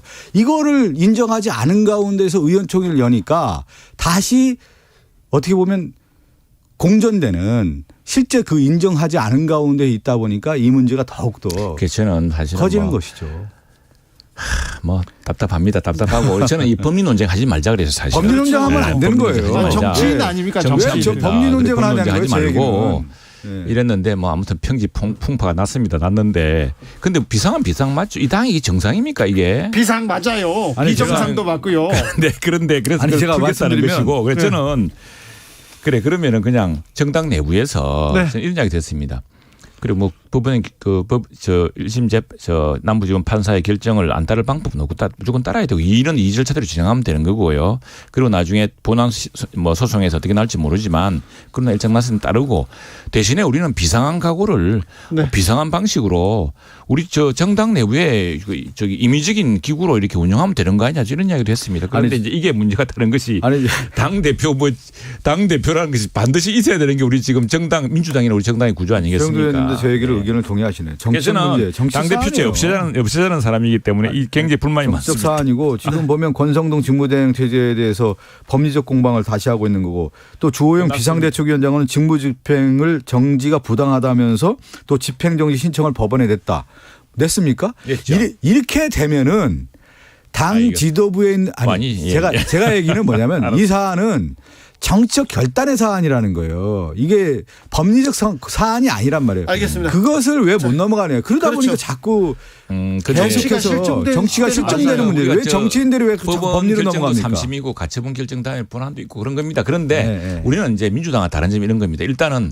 우리한테 굉장히 불리하고 결정이 났어요. 오케이 수용했습니다. 다 정지시키고 또 그를 어떻게 보완할 것인가를 연구를 했고 그런 것이고 민주당은 종전에 유리한 판결 나면 뭐 환영하다가 좀 불리한 판결 나면 물어뜯고 안 그랬습니까? 우리는 그런 짓은 안 합니다. 그래서 이번에 조영 비대위원장이 하더라고요. 아니 그거는 이제 당사자가 됐으니까. 나경원 전 의원도 하시더라고요. 당사자 됐으니까 그런데 그러나 일단 수용해서 우리는 그게 맞춰서 가고 있지 여기까지 않습니까? 가겠습니다. 네. 시계 차셨어요? 예, 시계 이거 개성공단에서 만든 시계입니다. 개성공단 시계. 예. 윤석열 대통령 시계 안 로만손 타셨나요? 시계입니다. 네? 윤석열 대통령이 대통령 시계 줬다면서요? 어떻게 알았어요 그거? 20개 줬다면서요? 20개. 저한테? 의원들한테 20개 줬다는데 지역구 의원한테는? 아니에요? 의원님한테 몇 개 안 줬구나. 아이고 왜 이러십니까? 네네. 그럴 리가 있습니까? 그렇습니다. 전 밝히지 않겠습니다. 네, 알겠습니다. 그런데 큰일 나겠네. 동네에서 이거 듣고서 기사 나왔어요 다. 아이고 지역구 의원들한테 아니 왜 그래요? 또 지역구에 있는 아니. 의원들은 또 자랑하느라 얘기하거든요. 네. 또. 그러다 보면 서로 크로스체크하다 지금 보면 달라고 많이 그렇습니까? 뭐 달라시는 분들한테는 특히나 이제 어려운 순서대로 이렇게 드릴 생각입니다. 네, 알겠습니다. 예. 네. 뭐 자기 돈으로 시계 살 수 있는 분들한테 네, 말로 네. 드립니다. 저는 제가 사요, 제가. 박성준 의원님 민주당 대변인 되셨어요? 예, 이번에 대변인 됐습니다. 네, 대표가 바뀔 때마다 박성준 의원은 계속 중용됩니다. 네. 그렇게 이렇게 신뢰받는 정치 되는 거 참 이거 쉬운 일은 아닌데요. 그건 아니고요. 네. 이번에 이제 이재명 당대표 되시고 네. 그 전에 이제 대선 경선하고 본선하면서 그때 대변인을 했거든요. 네. 그러면서 호흡을 맞췄고 또 그 이재명 당대표께서 같이 일하자. 네. 지금 민주당 위에서 좀 같이 일했으면 좋겠다 이런 말씀이 있었습니다. 이재명 대표가 박성준 대변인 딱 임명하자 안 된다 반대 목소리 전혀 없습니다. 네. 네, 없습니다. 네, 없습니다. 알겠어요. 이렇게 넘어갈게요. 예. 그래서 민주당 저 얘기를 하니까 당황했습니다. 자, 민주당은 어떻게 돼가고 있습니까? 잘 가고 있어요? 어제 이제 그 이재명 당대표 최고위원들이 문재인 전 대통령을 평산마을에 양산에 있는 갔죠. 평산마을을 방문했는데요. 그 문재인 대통령이 여러 이제 당부의 말씀이 있었습니다. 압도적 지지로 당선된 이재명 당대표 축하한다고 하면서 지금 이제 국민이 상당히 어려운 국면에 있기 때문에 민주당이 희망을 주고 또 지지를 이끌어낼 수 있는 정당으로 가야 된다. 그렇게 하기 위해서는 변화와 혁신해야 된다는 말씀 주셨고 그러면서 의미 있는 말씀을 하셨어요. 문재인 대통령께서 저를 지지하는 세력과 이재명 당대표를 지지하는 세력을 보니까 같더라. 같죠. 그러니까 이제 이재명 당대표께서 저도 이렇게 보면 저를 지지하는 분들이 문재인 대통령을 지지하는 거와 같더라. 그래서 문재인 대통령이 99%라는 말씀을 하시더라고요. 99%가 이제 같이 지지층이 공유한다. 그런데 이제 정당 내에서 경선과 이런 정치 경쟁을 하다 보면 한 1% 정도 되는 분들이 치열하게 또 논쟁하다 보니까 갈등이 부각되는 면이 있는데 그래도 이재명 당대표는 1%까지 품고 가야 된다 이런 말씀을 하셨어요. 그래서 그렇게 하고 그런 가운데 이재명의 명 문재인의 그분 친문 아니겠습니까? 친문. 그래서 그렇게 하다 보니까 박찬대 최고위원이 그 둘의 이름을 합쳐보니까 명문 정당이 돼야 된다. 민주당이 돼야 된다. 그러면서 같이 왔던 최고위원들 함께 웃으면서 민주당이 이제 하나가 돼서 더 국민의 지지를 받을 수 있도록 나아가자 이렇게 다짐했습니다. 알겠어요. 그만하세요. 자, 최영도 의원님 어떻게 보세요? 문명정당 좋은데 좀 문명정당이 되십시오. 좀 문명적으로 행동하시고. 문명정당도 좋습니다. 문명정당 되는 거죠. 문명정당으로 하면 법치와 여러 가지 좀 문명에 맞는 우리 시민사회 수준에 맞는 이런 정치를 함께 했으면 좋겠다 이런 이야기고 그렇습니다. 저는 뭐 오늘 마침 석간신문의 이면에 당대표제 후진성에 관한 또 이현우 정각회장의 글이 크게 실렸습니다. 이 평소에 제 지론이 이제 실린 셈인데 네. 저는 우리 당의 비대위 사태라든가 네. 또는 그 호남에서도 특히 광주 전남북에서 저주했던 권리당원 투표율 온라인 투표를 보면서 그 대목이 계속 실종되고 득표율이 최고였다 이 강조되는데 그래서 뭐 40만 명이 투표해서 했다는데 40만 명 투표해서 이제 80% 듣나요? 이제 그걸 자랑하시던데 77.77%입니다. 77%군요. 그래서 이것이야말로 이게 국민 당심과 민심과 괴리되고 있는 우리 당 지도 체제의 큰 문제다. 여당이나 야당이나 이런 생각이 듭니다. 오늘 저희 국회에서 참 여야가 뜻깊은 일을 했습니다. 지금 미국의 인플레이션 감축법 때문에 우리나라산 전기차하고 배터리가 네. 미국 시장에서 차별을 받게 됐습니다. 미국에서 보조금 못 받습니다. 예. 그래서 그걸 가지고 우리가 여야 의원들이 신속히 모여서 만장일치로 이건 한미 FTA 저촉될 수 있다. 미국 의회는 한국 의회의 걱정을 받아들여서 지금 우리나라 국산 전기차에 대해서도 한미 FTA 국가로서 협정 당사국으로서 이 똑같은 혜택을 주라라고 촉구를 했습니다. 이건 굉장히 의미가 있는 저는 여야가 여러 가지 다툴 뿐 아니라 네. 이런 국익을 위해서는 왜냐하면 이게 한국산 전기차 미국 수출 문제가 국내 일자리에 관련돼 있거든요. 자동차 산업이 일자리 후방 효과가 엄청납니다. 그래서 이 일자리 문제를 위해서 네. 여야가 이제 뭐 비대위든 전당대든 뭐 내 논란을 끝내고 예. 다시 협력하기 시작했다. 앨리스 가가님께서 경제 이야기 좀 했으면 좋겠어요. 그렇습니다. 얘기하는데 최영도 의원님 경제 얘기로 갑니다. 그런데 예, 또 정치에서 또 다른 얘기가 나옵니다. 김건희 특별법을 민주당에서 발의한다는데 이 문제는 어떻게 생각하시는지요? 이제 크게 세 가지로 봐야 될 거예요. 민주당이 가야 할 방향 중에 하나가 네. 이제 뭐 얘기하는데 첫 번째는 사적 채용이라든가 대통령 관저에 이제 의혹 제기가 있었지 않았습니까? 네, 이런 인테리어 경우를 봤을 때 공사들. 인테리어 공사 이런 문제들이 있는 거 보면은 대통령실 안에 내부 통제라든가 내부 감찰 기능이 이미 상실한 거 아니냐 해서 특별 감찰관을 빨리 임명하라라고 하는 것이 하나가 있는 거고요. 그 다음에 대통령 선거 과정에 있었던 본부장 비리가 분명히 있었지 않았어요? 네. 부인 비리라든가 뭐 장모 비리라든가 이런 것들이 있었고 대통령 당사자에 대한 문제도 여러 가지 제기가 있었는데 이런 것들이 경찰이라든가 검찰의 조사를 보니까 상당히 미비하다는 거예요. 그랬을 경우에 국회 안에서도 국정조사를 한번 생각해 볼 필요가 있다. 네. 그리고 또 하나가 검사의 수사 진행들을 봤더니 미비한 점들이 있다라는 것을 우리가 확인하고 특히 김건희 여사와 관련된 주가 조작이라든가 허위 이력 경력에 대한 조사 수사는 너무 미비하다는 거예요. 그럴 경우에는 지금에 있는 검찰 수사를 믿을 수 있겠느냐라고 하는 의문표까지 던지는 상황에서 그렇다고 하면 특검이라고 하는 경우도 한번 도입해서 이 수사가 진행이 돼서 국민들의 의혹을 해소하는 게 어떻겠냐라고 하는 크게 세 가지가 지금 나오고 있다. 이 얘기를 전해드리겠습니다. 민주당 내에서도 어디 원내 지도부가 말씀하셨던데 그게 뭐 일부 의견이다라고 이야기했어요. 너무 이제 스스로 생각해도 너무 엄청 나간 거죠. 나가고 저는 막 100배 정도로 요즘 우리 젊은 사람 이야기할 때 반사를 딱 쉽게 들을 수가 있습니다. 이 문제에 대해서는 특별감찰관 문제는 필요하다고 생각하고 빨리 국회에서 지명해야 됩니다. 국회에서 빨리 추천해가지고 지명하도록 해야 되고요. 왜냐하면은 민주당 의원님들 걱정도 많으시고 또 국민들도 이 문제에 대해서는 좀 뚜렷하게 알아야 되기 때문에 특별감찰관으로 하여금 지금 대통령실 안팎의 여러 문제에 대해서는 분명하게 하는 게 좋다고 저는 생각하고 그건 빨리 민주당이 했으면 좋겠고요. 또 하나 이제 민주당에서 걱정하는 것은 어쨌든 이재명 대표 체제가 사법 방탄 체제가 되는 거 아니냐 걱정을 많이 하고 있습니다. 그게 대표적으로 당헌 80조 논란이었죠. 그리고 이제 또 그걸 결정하는 과정에서 대의원과 권리당원과 이제 직접 투표를 통한 이런 뭐 우회 방식의 등장이라든가 이런 것들을 많이 걱정을 하는데 이 자칫하다가는 또 5년 내내 또 이제 무슨 대선 내 연장전이 될 것 같은 불길한 느낌도 듭니다. 그래서 뭐 민주당 내에서도 원내 지도부 이야기를 들어보면은 김건희 특별법에 대해서는 조심스러운 또 기색도 역력하고 해서 일단 뭐 그렇게까지 하겠는데 싶은데 다음에 또 하나는 자, 10몇 년 동안 탈탈 틀었던 사건입니다. 그 됐으면 그냥 뒀겠습니까? 지난 3년 동안.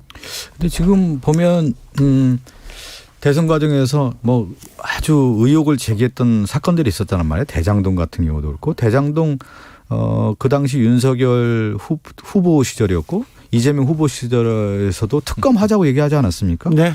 대장동 오히려 지금 수사가 제대로 되고 있는지도 모르겠고 여야가 모두 이렇게 네. 대장동 특검 가자 했는데 근데 지금 안 하고 그리고 대장검은 오히려 특검해야 되는 거 아닌가 싶어요. 당시에 있었던 50억 클럽이라든가 박영수 특검과 관련된 내용이라든가 그다음에 곽상도 의원이라든가 이런 거 지금 검찰 수사가 제대로 되고 있느냐예요. 그러면 오히려 대장동 특검을 더 해서 진실을 규명하는 게 맞지 않느냐라는 의견도 좀 드릴 수가 있는 거고 오히려 그 여당에서 아니 특검하자 할 때 안 하시더니 아니, 지금 뒤늦게 자꾸 아니 지금 그 얘기를 하는 거 아니겠습니까? 대선 때 이렇게 예, 얘기가 나 알겠습니다. 아니 그러니까 무슨 얘기냐면 그건 뭐 지금 수사 저는 보니까 우리 검경 수사 능력이 많이 떨어졌는지 아니 수사를 하면은 지체된 정의는 정의가 아니라는 말이 있습니다. 그러니까요. 자꾸 그 수사를 끌고 이렇게 할 게 아니라 네.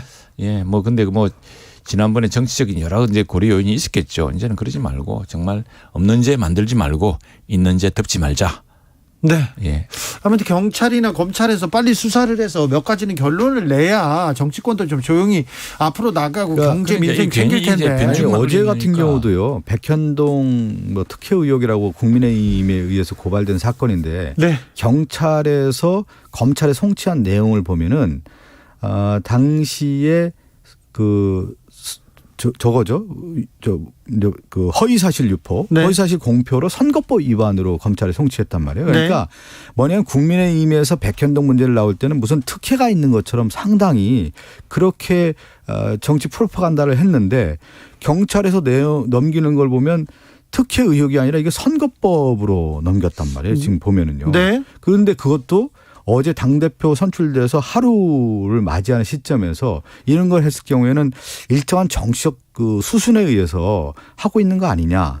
또 정치적 행위로 비춰진단 말이죠. 순수하게 수사가 아니라 정치 행위의 이벤트적 성격으로 비춰질 수 있는 여지가 강하단 말이에요. 저는 이걸 왜 이렇게 하는지 그거는 이제 우리 모르겠다. 박 의원님 네. 오해를 피하기 위해서 말씀드릴게요. 여러 사건이 본격적으로 수사돼야 되고 제기된 의혹이 많으니까 뭐 경찰이 어떤 결론을 낼 겁니다. 그 수사를 하든지 기소를 하든지 할 텐데 선거법 문제는 의원님도 잘 아시다시피 6개월 공소시효가 있습니다. 그래서 그거는 경찰이 기소를 불기소 6개월 안에 해야 됩니다. 불기소 의견을 내든지 또는 기소 의견을 내든지 해서 송치를 해야 되는 송치 시한이 걸려 있는 거고 나머지 사건도 뭐 좀 빨리빨리 좀 송치를 하고 좀 결론 내렸으면 좋겠습니다. 이렇게까지 뭐 지연할 일이 있나 싶네요.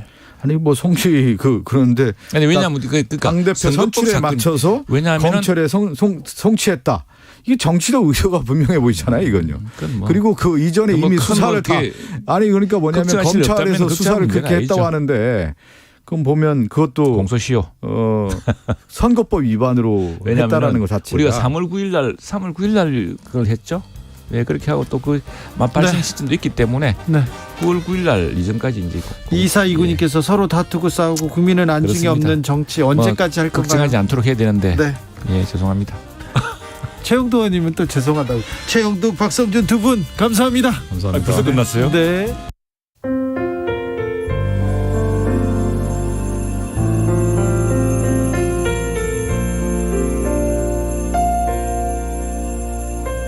KBS 라디오 연중기획 희망충전 대한민국 497번째 이야기. 안녕하세요. 아나운서 이연주입니다. 3년 전 규진이는 시각장애와 청각장애를 동시에 갖고 태어났습니다. 온통 암흑과도 같았던 규진이의 세상에 빛이 스며들기 시작한 건 지금으로부터 1년 전입니다. 각막 이식 수술을 통해 하나밖에 없는 가족인 아빠와 처음으로 눈을 맞출 수 있게 된 규진이. 멀리서 아빠가 보이면 한바구음을 지으며 달려가곤 하는데요. 요즘 들어 부쩍 넘어지는 일이 늘어서 걱정입니다. 각막 이식 수술 부작용으로 혼탁이 생겨서 또다시 앞이 흐릿해졌기 때문입니다. 더 늦기 전에 2차 수술을 진행해야 하는데 만만치 않은 수술비가 발목을 붙잡고 있습니다.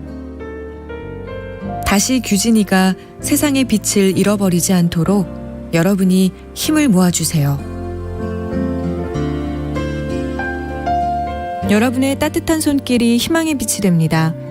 ARS 060-700-1580 060-700-1580 한 통화 3,000원으로 희망을 선물해 주세요.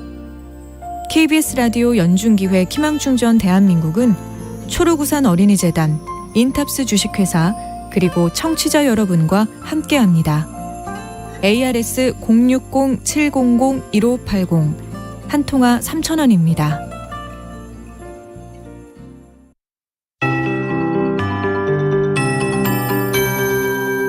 KBS 58분 날씨. 충남과 일부 경기 남부를 중심으로 50에서 100mm 사이의 비가 온 곳이 많습니다. 특히 충남 서산은 116mm 가까운 비가 오늘 내렸고요. 역시 많은 비가 내렸던 곳은 호우특보가 내려져 있었는데 해제는 됐습니다. 오늘 밤 사이에 강원도 일부 동해안과 경북 동쪽 지역 중심으로 산지나 평지 중심으로 호우특보가 다시 내려질 수 있으니까 주의를 하셔야 되겠고요. 내일까지 전국에 비가 온 뒤 그치는데 그치는 시점이 다 다릅니다. 돌풍, 천둥, 번개를 동반해 비가 좀 더 내릴 텐데요. 내일 새벽까지 수도권에 비가 내린 뒤 먼저 그칩니다. 따라서 수도권의 강우량은 강원 북부 내륙이나 충남, 전라, 제주와 함께 5에서 40mm고요. 그 밖에 경기 남동부를 포함한 나머지 강원 지역, 충북과 경상권을 중심으로는 20에서 70mm, 최고 100mm 이상의 비가 내릴 수 있겠습니다. 따라서 내일 새벽은 수도권이 비가 내린 뒤 그치겠지만 아침까지 충남과 전라권, 오전까지는 강원, 영서와 충북, 제주, 그 밖에 동쪽 지역을 중심으로는 오후나 밤까지 비가 더 이어진 뒤 그치면서 하늘도 내일까지 흐리겠습니다. 내일 아침 기온 서울 19도로 많이 선선합니다. 전국이 18도에서 24도, 내일 낮 기온 서울 27도, 부산, 제주 같은 기온 예상됩니다. 지금 서울 기온 19.7도입니다. 최영우였습니다.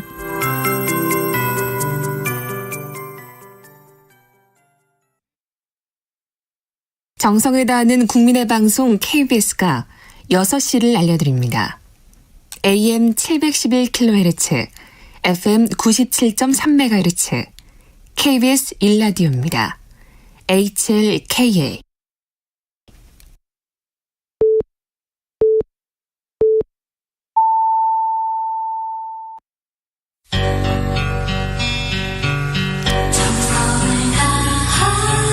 정성을 다하는 국민의 방송 KBS 주진우 라이브. 그냥 그렇다고요.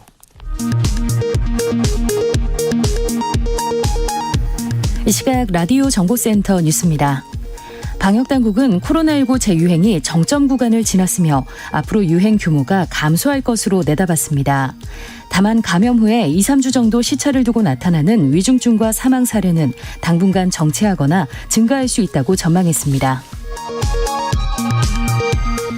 정부는 오늘 국무회의를 열고 올해 본 예산보다 5.2% 늘린 639조 원의 2023년 예산 정부안을 확정했습니다.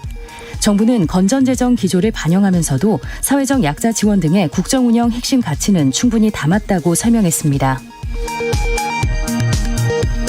내년 건강보험료율이 올해보다 1.49% 올라 직장가입자의 경우 처음으로 7%대에 진입했습니다.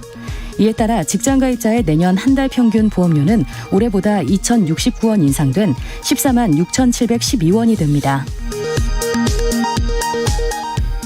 저출산 등의 영향으로 학생 인구가 35년째 줄고 있는 것으로 나타났습니다.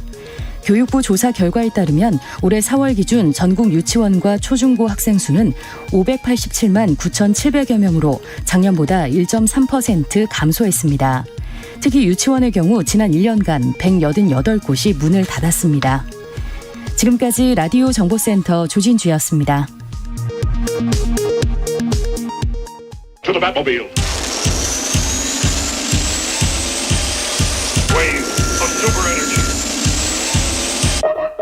주 기자의 1분.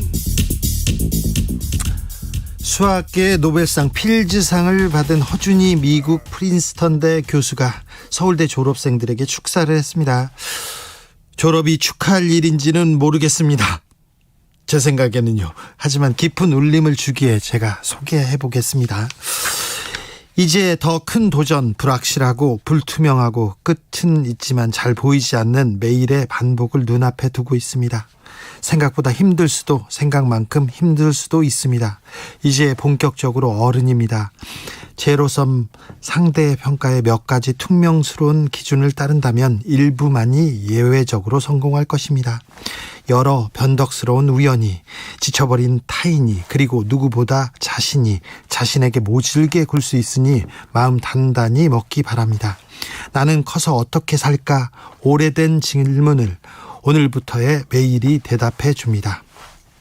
취업 준비, 결혼 준비, 육아 교육, 승진, 은퇴, 노후 준비를 거쳐 어디 병원 그럴듯한 1인실에서 사망하기 위한 준비에 산만해지지 않기를 바랍니다. 무례와 혐오와 경쟁과 분열과 비교와 나태와 허무의 달콤함에 길들지 말길.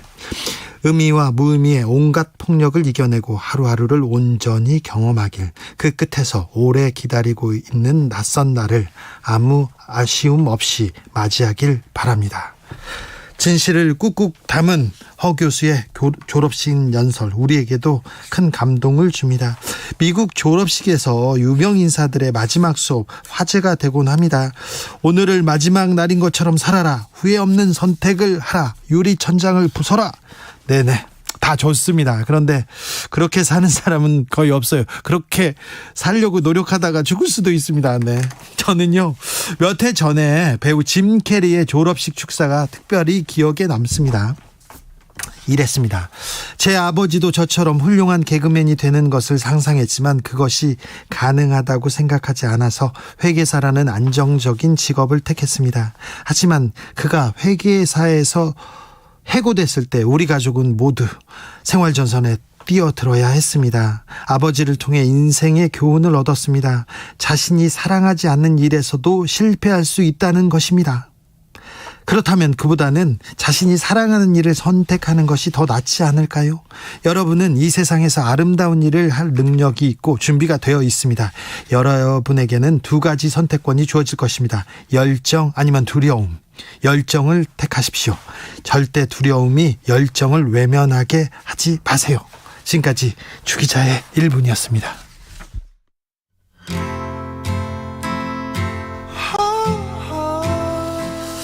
조경진님께서 눈물 나네요 얘기합니다. 그렇죠. 네, 이제 사회생활을 시작하는 졸업생들한테 우리에게 전하는 메시지가 큽니다. 네.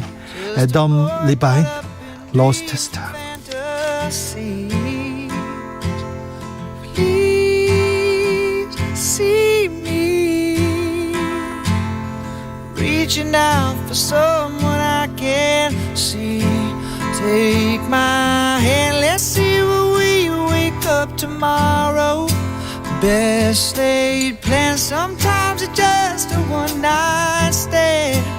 I'll be damned, Cupid's demanding back his arrow. So let's get drunk on our Tuesday. God, tell us the reason, get this wasted on the young. It's hunting season and the lambs are on the run, searching for meaning. But are we all lost stars, trying to light up the dark? Who are we?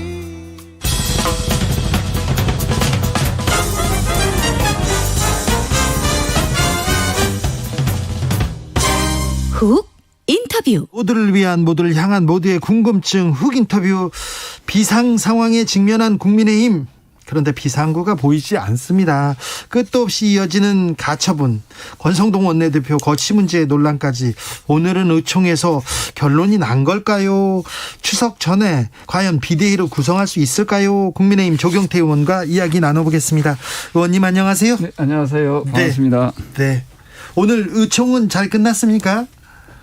네, 일단 끝났으니까 잘 끝났다 해야 될지 아니면 결론이 이상하게 났으니까 못 끝났다고 해야 될지 잘 모르겠지만 결론이 네. 이상하게 났습니까? 네, 그 국민들의 어떤 생각과 정반대로 네. 사실은 권성동 원내대표가 물러나면은 네. 사태 수습에 상당히 도움이 될 텐데 네.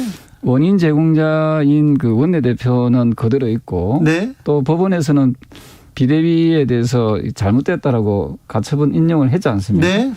근데 그걸 또 당헌을 고쳐가지고 네. 무리수를 좀 두는 느낌이 들어서 네. 저는 의총이 그런 의총이면 왜 했는지 잘 모르겠습니다. 그러니까요. 저 당원을 고쳐서 비대위로 간다. 네네. 당원을 고쳐서라도 꼭 우리는 비대위로 간다. 네. 비대위가 지상 명령입니까? 그래서요, 이분들이 뭐 저도 사실 같은 구성원인데 네. 이분들이 뭐 국민만 보고 가겠다라고 해놓고 네. 국민 거기서 이야기하는 국민이 어느 국민인지 모르겠고요. 네. 또 당명이 또 국민의당이잖아요. 네. 그래서 이게 참 그 이해가 잘 안 되는 그 좀 저는 상당히 좀 납득도 안 가고 네. 또 받아들이기가 좀 어려운 그런 상황입니다. 국민의당의 국민은 어떤 국민입니까? 과연 어떤 문제가 지금 가장 큽니까? 국민들이 이해하고 있지 못한 문제가. 어쨌든 그 당이 비상사항이라고 이렇게 규정하게 된 것은 권성동 원내대표와 대통령과의 그 문자 공개지 않습니까? 예. 그러면은 거기는 이준석 대표는 빠져 있거든요. 네. 그러면 왜 이준석 대표가 징계를 받아야 되죠? 그렇네요. 네. 그래서 저는 이게 한편의 코미디를 보는, 요즘 제가 코미디 빅리그라는 프로를 즐겨보는데 네.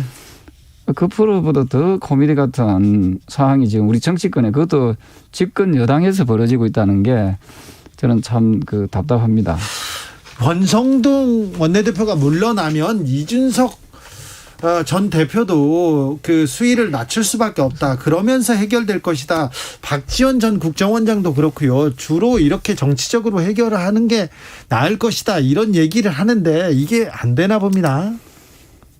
저는 지금 우리 당이 110분 이상이 계시는데 그중에서도 합리적인 주장을 하신 분들이 계시거든요. 많은 분들이 이런 주장을 하죠. 네네. 그분들의 목소리를 좀 들어주면은 상당히 좀 해결할 수 있는 부분이 많이 있을 텐데. 지금 권성동 원내대표 그리고 윤핵관이란 분들 그리고 윤석열 대통령도 같은 뜻인지는 모르겠지만 그분들은 일단 새로 다시 비대위로 가야 된다. 어쨌든. 네. 그렇게 생각하는 겁니까? 그 비대위에 그 뭐 꿀을 발라놨는지 왜 그 비대위를 좋아하는지 모르겠어요. 그러게요. 비상 상황이 아니라면 오히려 당에서 더 좋아해야 되는 거 아닙니까? 비상 상황이 아니라는데 비상 상황이라고 계속 얘기하죠. 주구장창입니까? 네. 그 주장하는지 비상 상황이 그리 좋은지 모르겠어요. 사실은 정당의 입장에서는 비상 상황으로 되는 것은 별로 안 좋거든요. 그렇죠. 빨리 비대위 꼬리를 떼어야죠. 그래서 이렇게 억지로 비상 상태를 만드는 것은 결국은 한 젊은 정치인을 내쫓기 위한 아주 어찌 보면은 좀 비겁한 술수가 아니겠느냐 이런 생각을 하게 되었습니다. 네. 국민과 당원을 졸로 보는 것처럼 하고 있다 이렇게 비판하셨어요. 이 그 정치계의 젠틀맨 조경태 의원이 이 정도 얘기할 정도면 좀 지도부에 화가 나셨네요. 왜냐하면 우리 국민들의 어떤 정치적 수준이 가까운 다르거든요. 그 정보가 다 오픈돼 있어 가지고 네. 어쩌면은 국민들의 정치적 수준이 일반 국회의원보다도 정치인보다도 더 높을 수도 있거든요. 뭐 상황 판단하죠. 이해하고요. 네, 그래서 이런 부분에 대해서 우리 국민의 힘이 조금 네. 더 말로만 국민을 위한다라고 하지 말고 네. 정말 그 국민들의 엄중함을 좀 잘 새겼으면 좋겠습니다. 자, 권성동 원내대표 일단 버틴다. 그리고 장제원 의원 일단 존중한다. 그리고 김기현 의원도 비슷한 얘기를 했어요. 그 윤핵관 주변에서는 이렇게 얘기를 하는데 권성동 원내대표가 지금 끝까지 버티는 진짜 이유는 뭐라고 보십니까? 저도 그분한테 좀 묻고 싶어요. 왜 버티는지. 본인은 추석 전에 뭐 전월에서 거취를 결정하겠다는데 네. 그러면 뭐 불과 한 일주일 정도밖에 안 남잖아요. 예. 일주일 후에 사퇴하나 지금 사퇴하나 그 크게 달라지는 게 있습니까? 근데 왜 일주일 있어야 된다고 얘기하는 거예요? 본인이 어찌 보면 비상대책위원장도 선임하고 비상대책위원들을 이렇게 라인업을 하겠다는 그런 의도인지. 네. 근데 말입니다. 아까 말씀드렸던 대로 원인 제공자가 비상대책위원장을 선임한다는, 지명한다는 것은 저는 상식적으로 납득이 안 가거든요.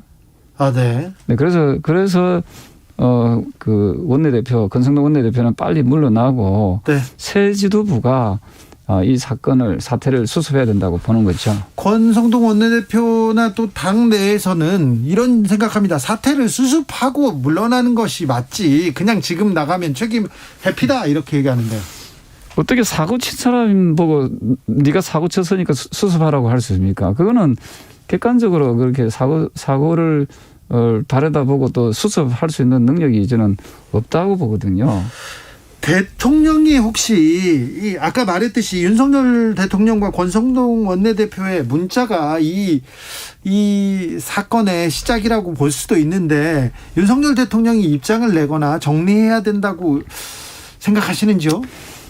저는 뭐 지금 정부도 그렇고 그 앞에 정부도 그렇고 대통령들이 보면은 국민들께 어떤 행위에 대해서 잘못에 대해서 사과하는 걸 되게 두려워하거나 또 인색해 하더라고요. 저는 이런 부분은 좀 고쳐 나가야 된다 생각합니다. 유감스러운 부분이 발생하게 되면은 네. 그때 잘못했습니다. 미안합니다. 하고 이렇게 국민적 그 사과 또는 반성 이런 거는요. 비단 윤석열 정부뿐만 아니라 향후의 정부, 만약에 민주정부라면은 국민과의 그런 것이 바로 진정한 저는 소통이라 생각을 하거든요. 네. 그래서 이런 부분에 대해서도 뭐 이걸 가지고 너무 인색하게 하실 필요는 없다 이런 생각을 합니다. 대통령이 이 전국 불안에 대해서 얘기를 할 필요가 있다 보시는군요. 근데 언제까지 국민의힘 이 정부 여당인데 정치력 부재 상황에 언제까지 있을 겁니까? 어떻게 해결은 해야 될 거 아닙니까? 그래서 제가 해법을 제시했던 것이 조경태 의원이 보는 해법은 뭡니까? 해법을 제시했던 것이 새로운 원내대표를 뽑아서 네. 그 원내대표가 그 이준석 대표의 문제도 좀 풀어나가고 네. 지금 어려운 이 난국을 수습하는 그런 정통성을 저는 부여받아서 해야 된다고 생각을 합니다.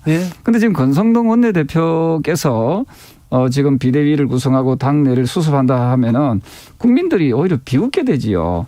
너는 자격이 없는 사람이 왜 나와서 자꾸만 너가 그 완장차고 수습한다고 하니라고 비웃을 수가 있단 말입니다. 이런 얘기도 있습니다. 권성동 원내대표는 뒤로 빠지고 주호영 전 비대위원장이 그 자리로 가서 권성동의 자리로 가서 그대로 하면 되지 않느냐 이런 얘기도 있는데요.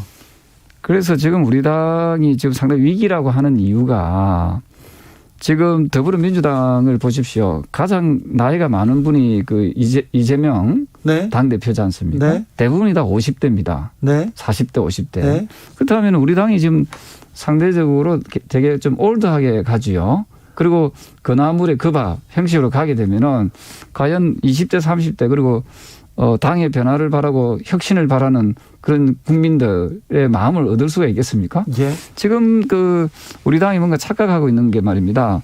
대통령 선거하고 지방선거가 이기기 때문에 다 이긴 것처럼 이렇게 착각하고 있는데 말입니다. 실질적으로는 총선이 남아 있습니다. 네. 총선이 어찌 보면 우리 이 선거에 있어서 이제 완결판이라고 할 수 있는데 네. 지금 이렇게 국민적 그 신뢰를 받지 못한 상황에서 선거를 치르게 되면은 지금의 여소야대가 그대로 이어질 수밖에 없지 않을까. 그것을 저는 걱정하고 있는 겁니다. 그렇습니다. 그런데요, 지난 국민의힘 의총 다음 날 28일이었던가요? 윤석열 대통령과 권성동 원내대표가 따로 만남을 가졌다, 만찬이 있었다는 그런 보도가 나왔어요. 그러면 의총 전에 지금 그 대통령과 원내대표가 만나서 얘기를 하고 지금 이런 결론이 나왔다 이렇게 볼 수도 이렇게 해석할 수도 있는데요. 저는 그 보도를 좀 믿지는 않습니다. 아, 그래요? 예. 근데 만약에 그게 사실이라면 저는 잘못된 만남이죠. 우리 김근모의 잘못된 만남이라고 보셨잖아요. 예. 그 아주 그 잘못된 만남이고. 크게 잘못된 만남이네요. 네, 그렇다면. 예. 그래서 그런 부분에 대해서 만약에 이게 사실이라면은 네. 당내의 그 민주주의는 아주 그 훼손될 가능성이 매우 높다 이런 생각을 하지요. 네. 아무튼 정치가 안 보입니다. 정치력이 실종됐습니다. 이걸 어찌 풀어야 될지 만들기님께서 조경태 의원 제대로 지적하십니다. 국민을 위한 국민의 힘이 되어가도록 적극 힘써주세요 얘기합니다. 김종인 전 비대위원장이 빠른 시일 내에 전당대회를 열어야 된다. 그래서 지도부를 다시 만들어내야 된다. 이렇게 조언하던데 이 부분은 어떻게 보시는지요?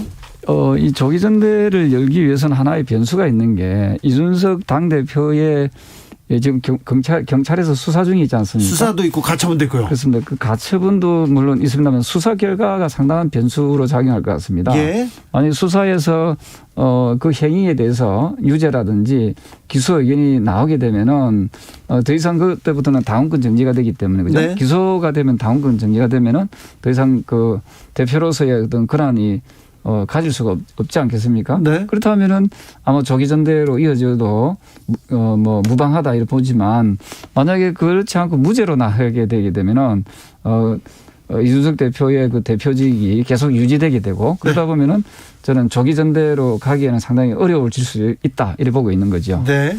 아무튼 오늘 의총 결과가 권성동 원내대표 유지는 불가피하다. 네. 권성동 원내대표 자리 유지 그리고 권성동 원내대표만 새 비대위원장을 추천하는 자격을 갖는다. 이런 식으로 지금 결론이 난 겁니까? 그렇습니다. 그래서 참 허망하고 이해가 되지 않는 그 비상식적인 결론이 났습니다. 그래서 더 이상 지금 현재로 봤을 때는 국민의 힘이 국민들께 공정과 상식을 말할 자격이 있겠느냐. 저는 단호히 말씀드리지만 자격이 없다. 이렇게 말씀드리고 싶습니다. 오늘 회의를 왜 하셨대요? 저도 왜 했는지 모르겠습니다. 오늘 지난주 토요일 날 회의한 거나 지금 회의한 거 똑같다라면은 네. 물론 약간의 당연 당규 손질을 하는 그 정도 수준이라면은 굳이 의총을 할 이유가 없지 않았을까 이런 생각을 합니다. 이러다 이번 새 대표를 뽑을 수나 있을지 비대위원장으로 갈 수는 있을지 국민의힘은 어디로 갈지 어떻게 바뀔지 저희가 좀 국민 입장에서는 좀 답답하고요. 걱정됩니다. 걱정이 돼요. 그렇습니다. 저는 겨우 이제 우리가 0.74% 차이로 대통령 선거에서 승리하고 그리고 국민들께서 잘하라고 지방선거에서 승리로 이끌어줬는데 지금 현재 보이는 모습은 국민들은 온데간데 없고 자신들의 어떤 그 사익만을 내쫓는 그런 어찌 보면은 상당히 좀 참담한 그런 정당으로 저는 되돌아가고 있지 않는가 이런 생각을 하고 있습니다. 조경태 의원은 그렇다고 해서 이준석 대표한테 썩 호의적이지는 않습니다. 이준석 전 대표가 개고기 발언, 신군부 발언할 때는 또 신랄하게 비판하고 당한테 이러면 안 된다는 얘기 계속 하셨잖아요. 저는 이준석 대표 개인을 그 호의적으로 제가 보는 건 아니고요. 네. 잘못된 부분은 잘못됐다 지적해야 되지만 그렇다 해가지고 완전 싹을 자르고 내쫓는 형식은 이거는 그야말로 토사구팽이거든요. 네. 이런 행위들이 과연 이런 뺄셈의 정치를 해가지고 또 청년들을 한참 그 선거 때 활용하고 이용해 먹다가 또 필요 없으면 자신들의 말을 안 듣는다는 이유로 내쫓듯이 하는 것은 이거는 너무도 가혹하고 저는 그 정치적으로 해서는 안 되는 행위다 이렇게 보고 있는 거죠. 이준석 전 대표 일단 가처분 신청을 했습니다. 또 했어요. 그리고 조호영 전 비대위원장도 맞불로 가처분 신청을 했어요.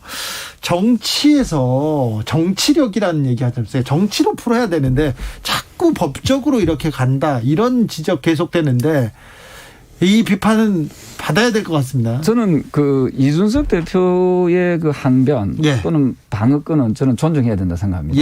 왜냐하면 본인이 지금 날아가게 생겼잖아요. 대표직에서. 그래서 본인은 억울하다고 법적으로 이건 개인이 하는 거잖아요. 개인이 그런 행위를 하는 것에 대해서는 저는 그 어느 정도 정치적 행위라고 저는 보고 있고요. 나머지 우리 정당에서 그것을 계속해서 고집하고 법원에서 판결이 났음에도 불구하고 이의 신청하고 하는 모습은 저는 이 참 집권 여당으로서 상당히 부끄러운 모습이고요. 이렇게 해가지고 과연 우리가 법치주의 또는 법을 우리가 존중한다라고 이야기할 수 있겠습니까? 예, 이런 부분에 대해서 저는 상당히 우리 당이 좀 반성해야 될 부분이 많이 있다고 생각합니다. 국민의힘의 이 분란은 내용은 언제쯤 이렇게 좀 사그라들까요? 그러면 추석 때는 비대위원장이 꾸려지고 그렇게 됩니까? 비대위가 꾸려지더라도 그 갈등의 불씨는 계속해서 이어진다고 밖에 볼 수 없습니다. 왜냐하면은 새로 비대위원장이 정해져도 또 이준석 대표는 또 같이 선정할 거거든요. 예. 그래서 이게 우리가 옛날 초등학교 다닐 때 왜 그 음악 시간에 도돌이표라고 들어보셨습니까? 예, 예. 계속 이 반복되는. 그렇죠. 저는 이게 과연 집권 여당으로서 책임 정당으로 이야기할 수 있겠느냐는 거지요. 지금 국민들께서는 고유가에 고환율에 고물가에 얼마나 고통스럽습니까? 네, 고통스럽죠. 국민의힘은 선거운동 때 뭐랬습니까? 선거할 때 우리 국민들의 힘이 되어주겠습니다라고 했거든요. 그런데 지금 하는 행위들은 전혀 민생은 온데가는 데 없고 예. 오로지 자신들의 권력 다툼 그리고 사익만을 앞세우는 그런 정당의 그 이미지로 가는 것은 저는 매우 좋지 않다 이렇게 보고 있습니다. 4222님께서 정부에서 국민을 걱정해야 하는데 국민이 정부를 걱정하고 있습니다. 국민이 정치인들이 정치를 해주기를 지금 바라고 있습니다. 네, 안타까운 현실이 이어지고 있는데요. 말씀 잘 들었습니다. 네, 고맙습니다. 국민의힘 조경태 의원이었습니다. 정치 피로, 사건 사고로 인한 피로, 고달픈 일상에서 오는 피로. 오늘 시사하셨습니까? 경험해보세요. 들은 날과 안 들은 날의 차이. 여러분의 피로를 날려줄 저녁 한 끼 시사. 추진우 라이브.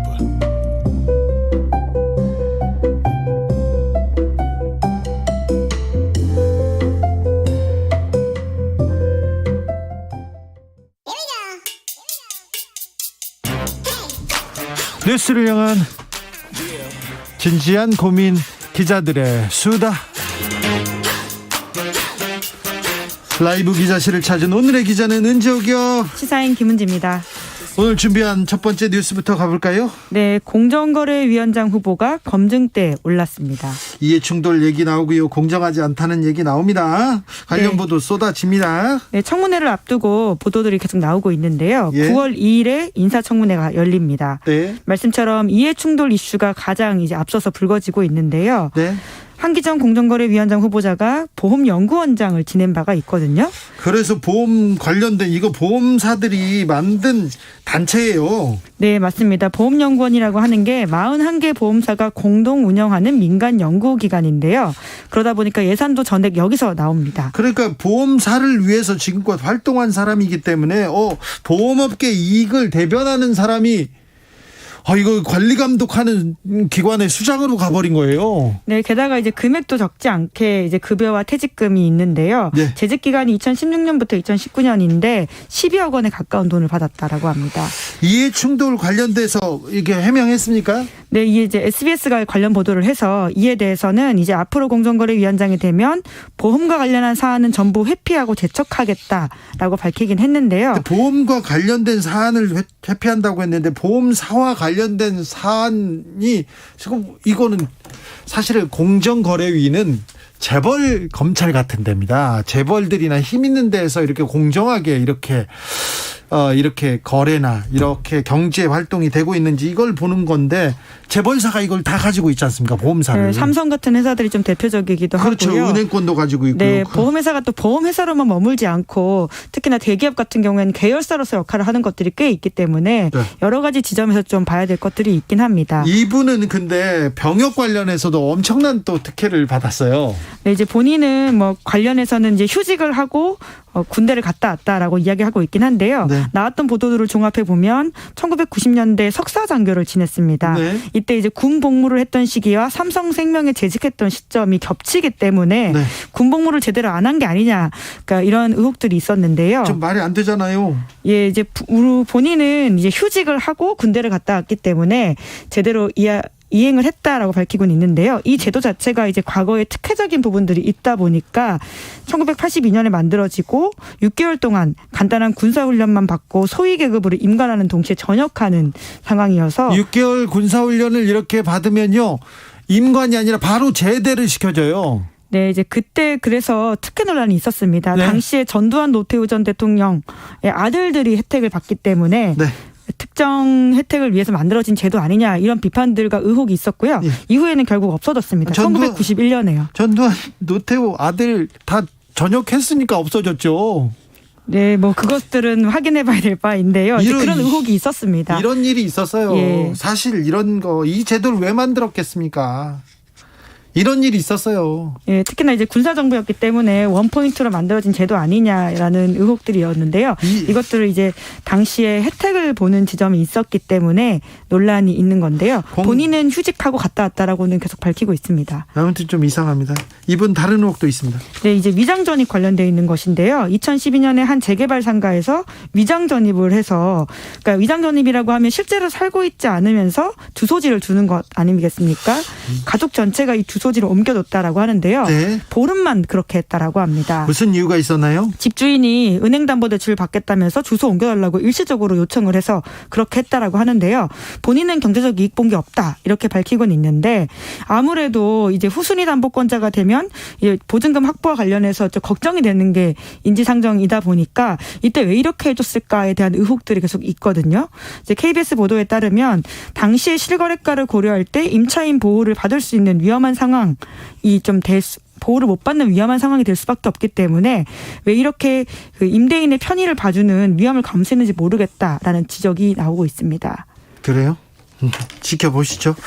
네, 청문회에서 좀 더 내용들이 어떻게 해명을 하거나 혹은 좀 살펴볼 것들이 있을 것으로 보입니다. 청문회를 좀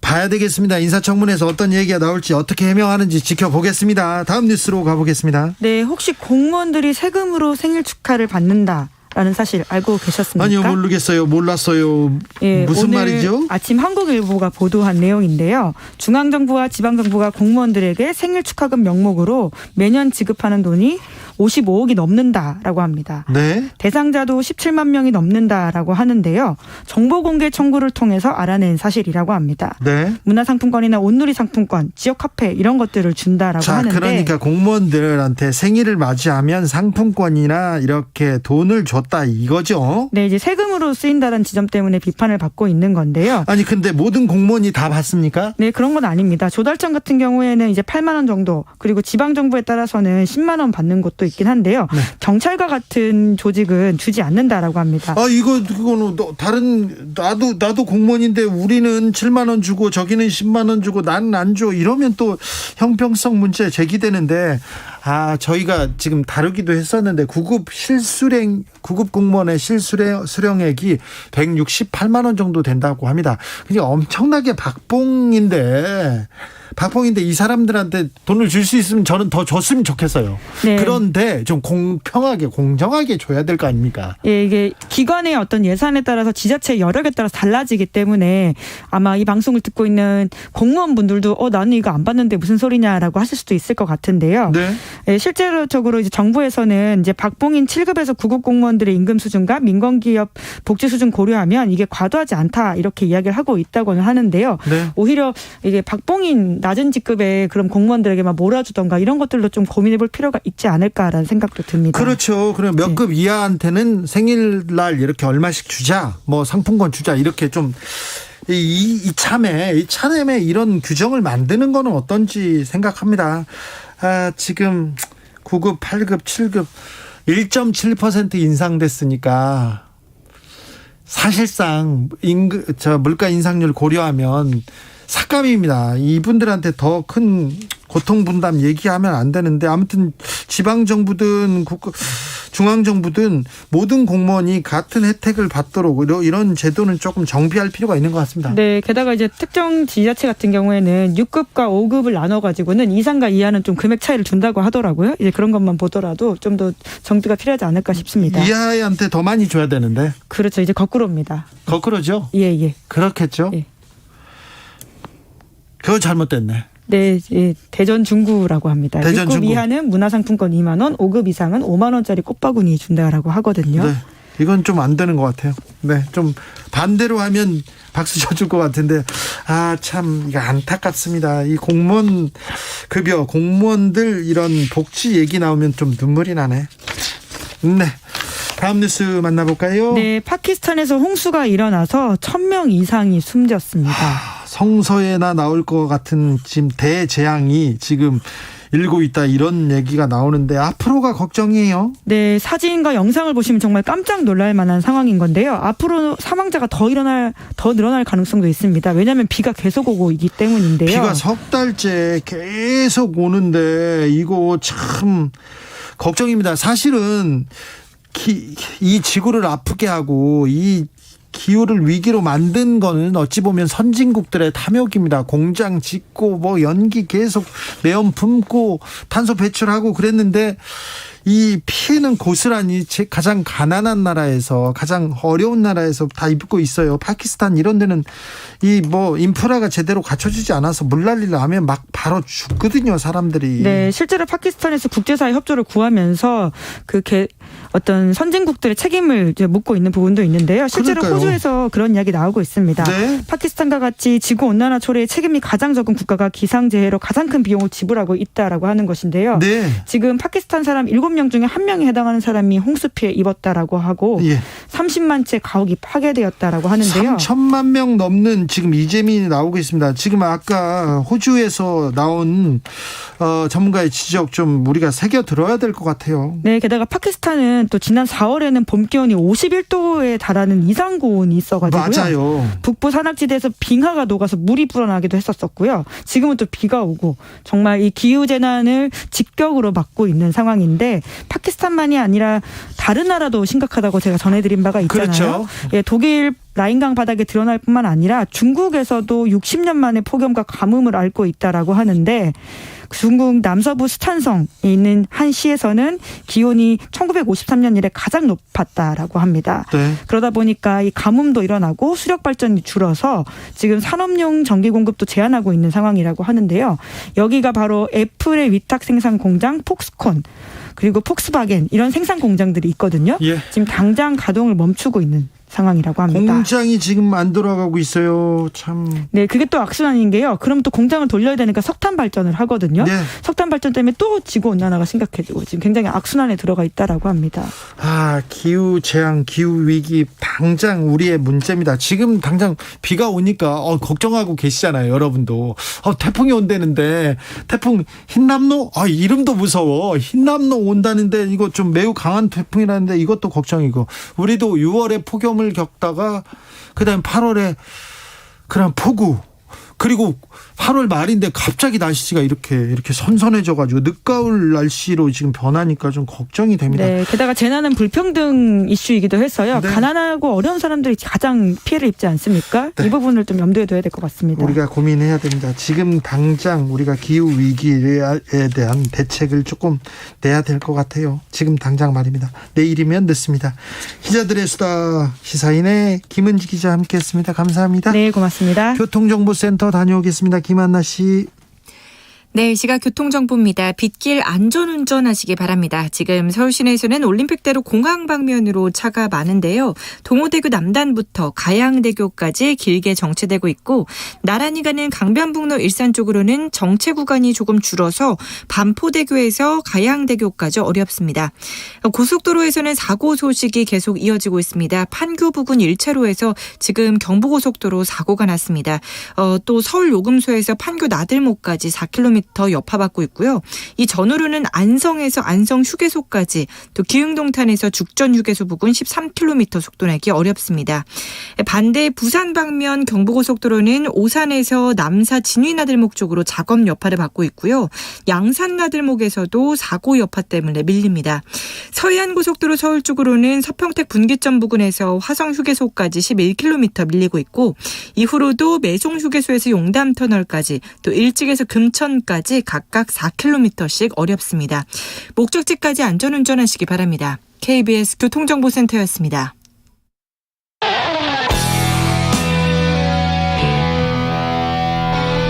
스치기만 해도 똑똑해진다. 드라이브 스루 시사 주진우 라이브.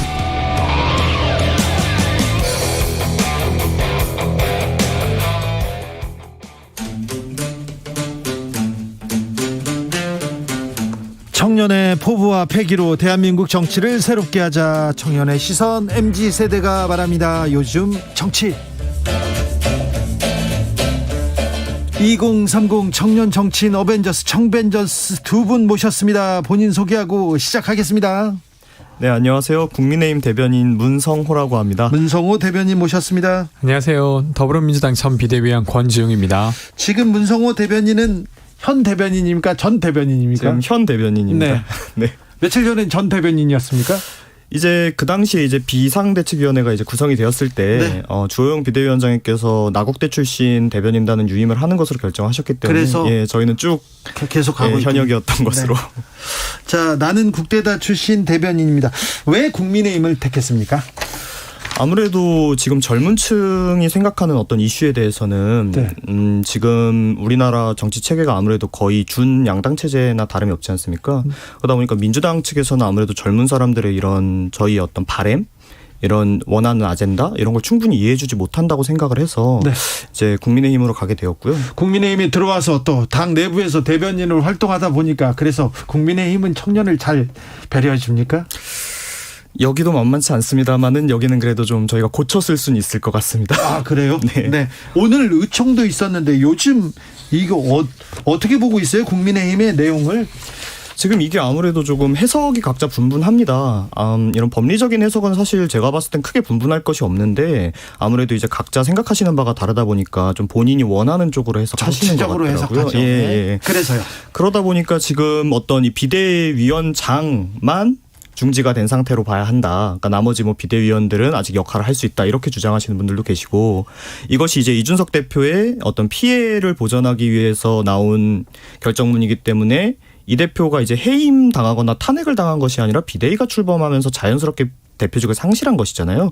그러다 보니까 이 비대위 자체가 중지되어야 된다라고 해석하시는 분들도 계시고요. 지금 그런 상황입니다. 해석을 가지고 계속 싸울 겁니까? 참 안타까운 상황입니다. 네.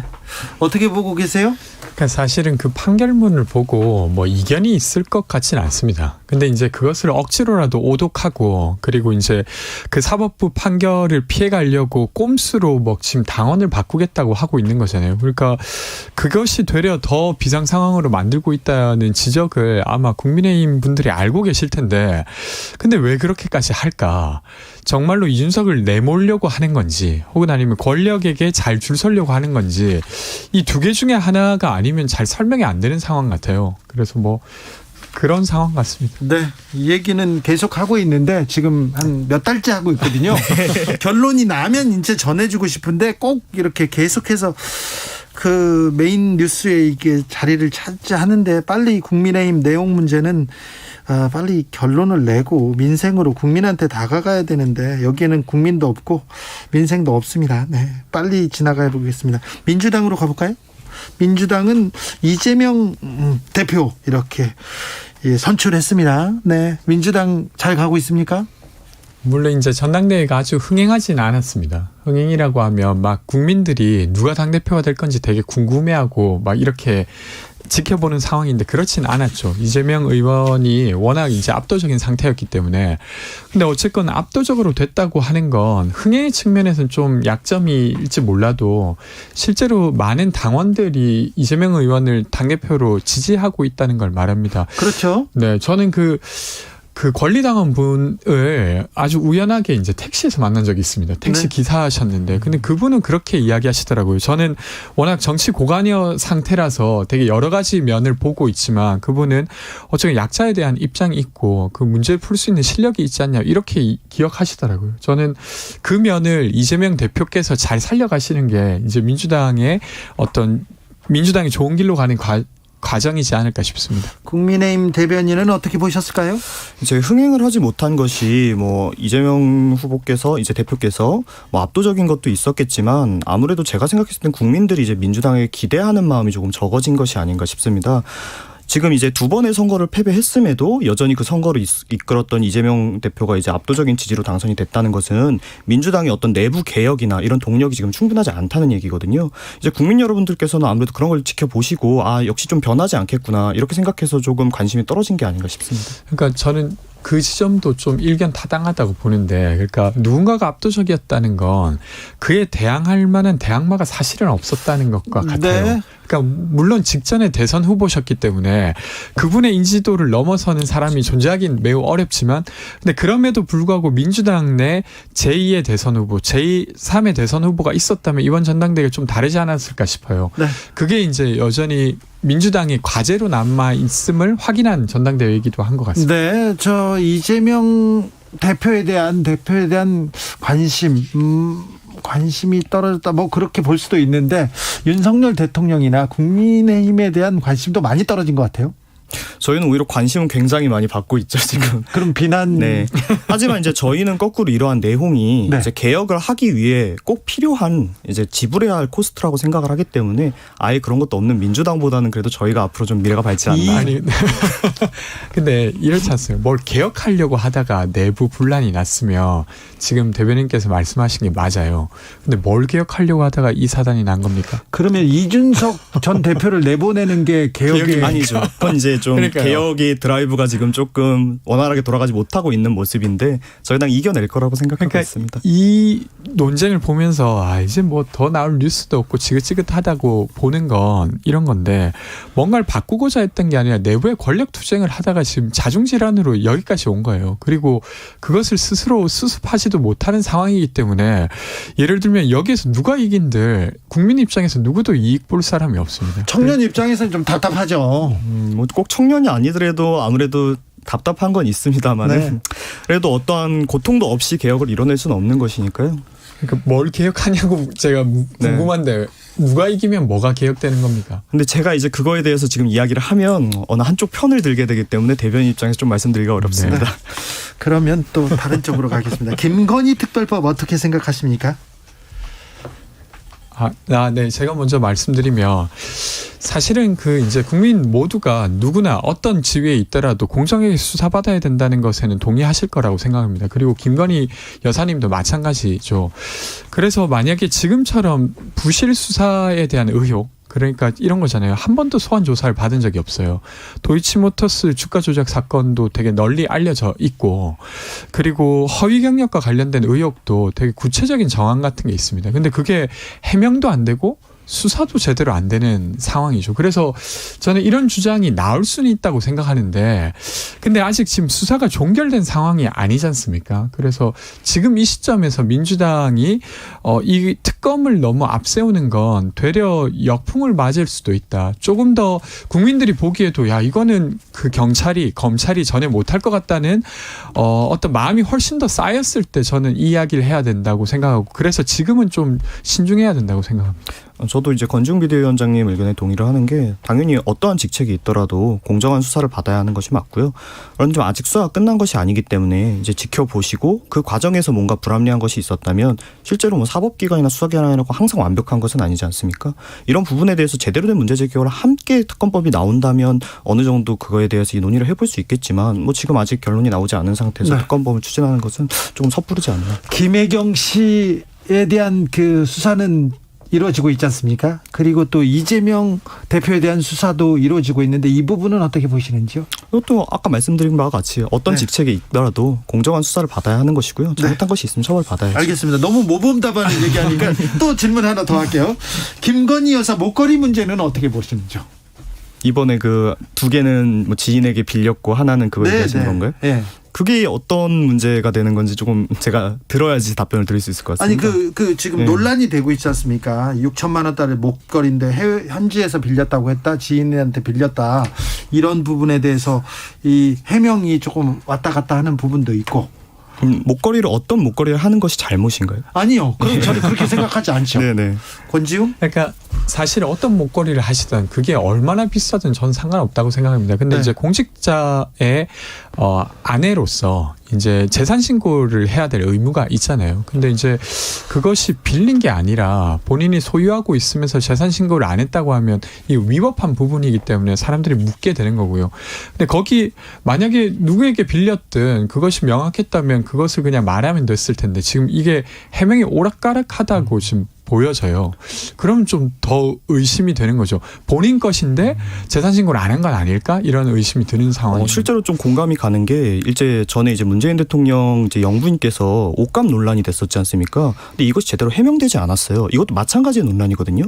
여사님께서 뭐 비싼 옷을 입으실 수 있죠. 그렇지만 우리 대통령이 이제 받으시는 금액이라는 게 법으로 정해져 있는데 재산이 더 이상 증가하지 않은 상태에서 그 액수를 넘는 옷을 입었다는 의혹이 나왔단 말입니다. 여기에 대해 제대로 해명되지 않았었지 않습니까? 그렇기 때문에 이런 일이 계속 반복되는 것 자체가 지금 좀 안타깝다고 생각합니다. 저는 약간 다른 것 같은데 그때는 뭐 이런 거였어요. 문재인 대통령의 월급이 있는데 그 옷을 못 산다. 그 옷은. 너무 비싸기 때문에. 근데 그것이 또 비싼 게 아닌 걸로 확인되기도 했습니다. 그래서 실제로 다 확인되지 않았고요. 그러니까 그게 이제 의혹이라고 계속 말씀하셨는데 제가 그때도 좀 상대패널께 여쭤봤어요. 그러니까 구체적으로 어떤 사실적 증황을 가지고 이야기하는 거냐. 그때 브로치 이야기도 있었지 않습니까? 아주 값비싸다고 했는데 실제로는 또 그렇지 않았었어요. 그러니까 이게 어떤 사실에 근거한 의혹이었는지 아니었는지가 애매한 상태로 계속 그 옷값에 대해 해명하라 이렇게 하시더라고요.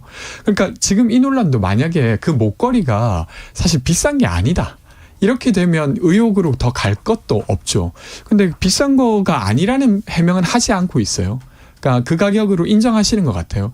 그러면 그것의 출처가 정말로 빌린 것인지 아닌지는 확인해 줄 수 있지 않을까 싶은데 물론 모르겠습니다. 이게 별것 아니라서 이야기 안 하실 수도 있지만 근데 재산 공개 의무가 있는 상황에서 그것을 안 했다고 하면 문제가 되겠죠. 네, 실제로 그 옷값 같은 경우도 말씀하신 브로치 같은 경우에는 가격이 확인이 됐는데 다른 부분에서 분명히 가격이 더 높게 설정되었는데 이것을 누구에게 빌려서 샀다라고 얘기를 하셨는데 어떻게 빌렸는지에 대해서는 해명되지 않은 부분이 분명히 있기 때문에 이것이 사실이 아니다라고 얘기하시는 건 조금 너무 일부만 가지고 얘기를 하시는 것 같고요.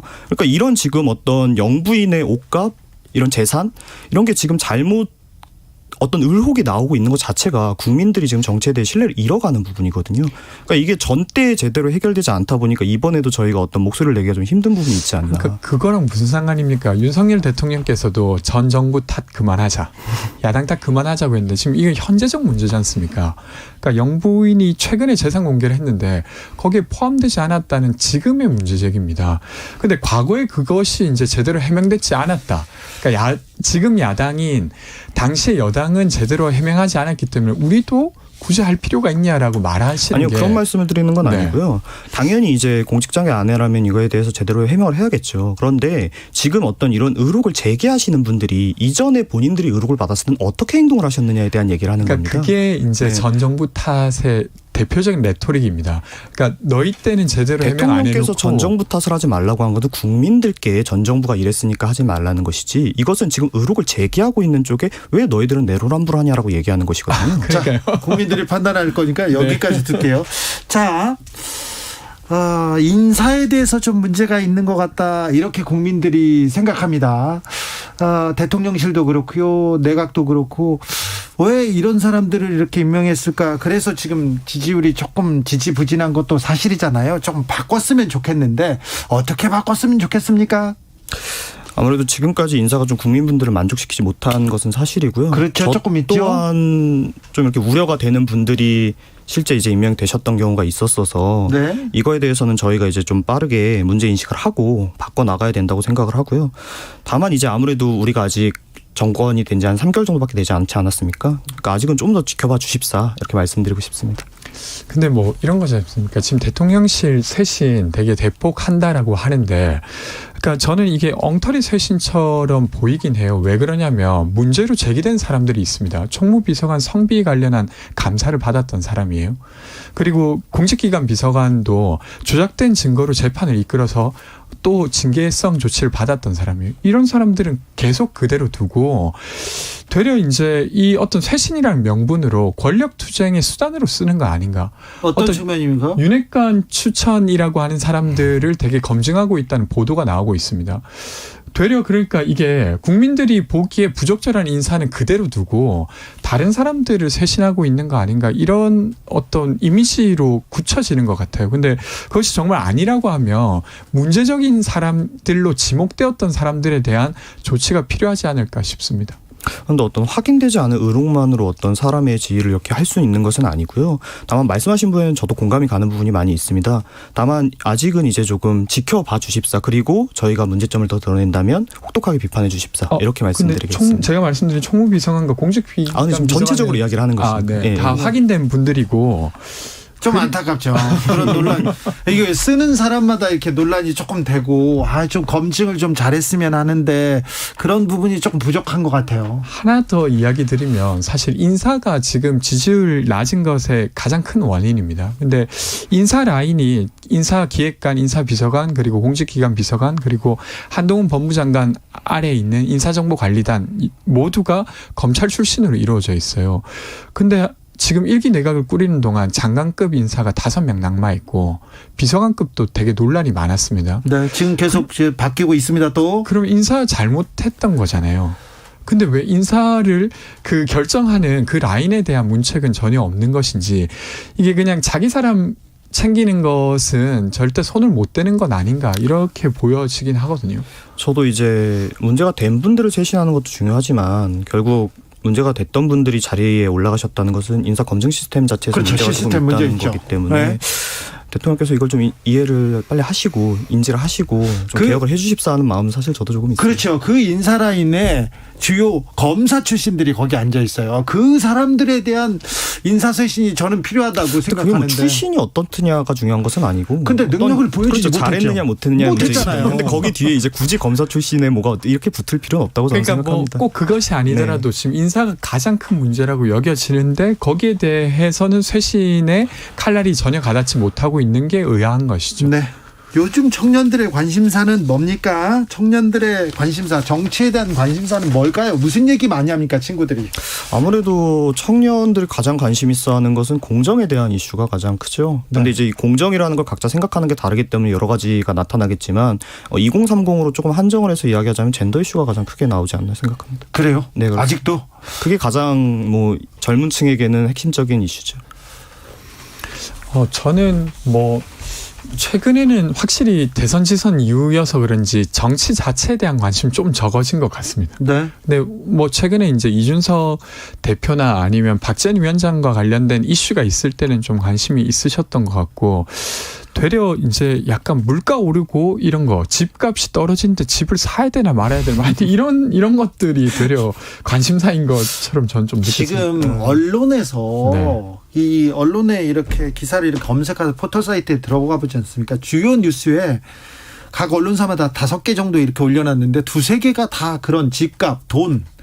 저 젊은 사람은 어떻게 돈 벌었다, 누구는 어떻게 돈 벌었다, 이렇게 돈으로 이렇게 경마식 보도를 하고 있는 것 자체가 큰 문제입니다. 연예인 어디 건물 샀다, 얼마 벌었다, 그게 뭐가 중요하다고. 돈이 가장 중요한 가치가 아닌데 이 기성세대들의 책임이 큽니다. 그런데 제가 궁금한 게 하나 있어요. 네.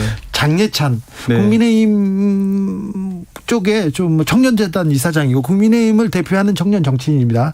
이준석 국민의힘을 대표하는 청년 정치인입니다. 이준석 전 대표와 장예찬 이사장은 왜 이렇게 다투는 겁니까? 일단 말씀드리기 전에 이준석 대표는 이제 더 이상 어떤 청년 정치인이라고 꼬리표를 붙일 수 없는 사람이죠. 당대표까지 하셨던 분이고, 그러니까 그냥 장예찬 이사장님하고 이렇게 같이 묶여서 언급된다는 것 자체가 저는 둘이서 설전을 벌이는데 둘 간의 설전은 설전이라고 하셨지만 사실 제가 봤을 때는 이제 그냥 개인적인 친분으로 이제 설전을 장예찬 이사장이 거시는 거지, 그걸 이 대표가 받아주고 있지는 않다고 저는 생각합니다. 아, 그래요? 네.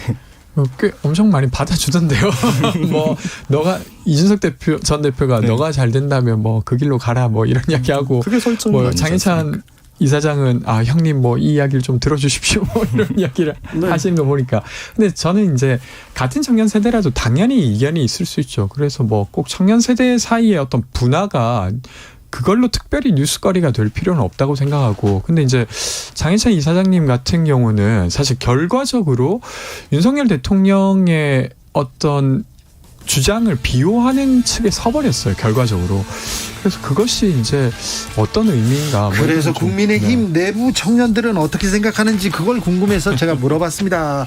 문성호, 권지웅, 문성호 두 분 오늘도 감사했습니다. 고맙습니다. 네, 주진우 라이브는 여기서 인사드리겠습니다. 오늘 돌발 퀴즈의 정답은 플랜테리어였습니다.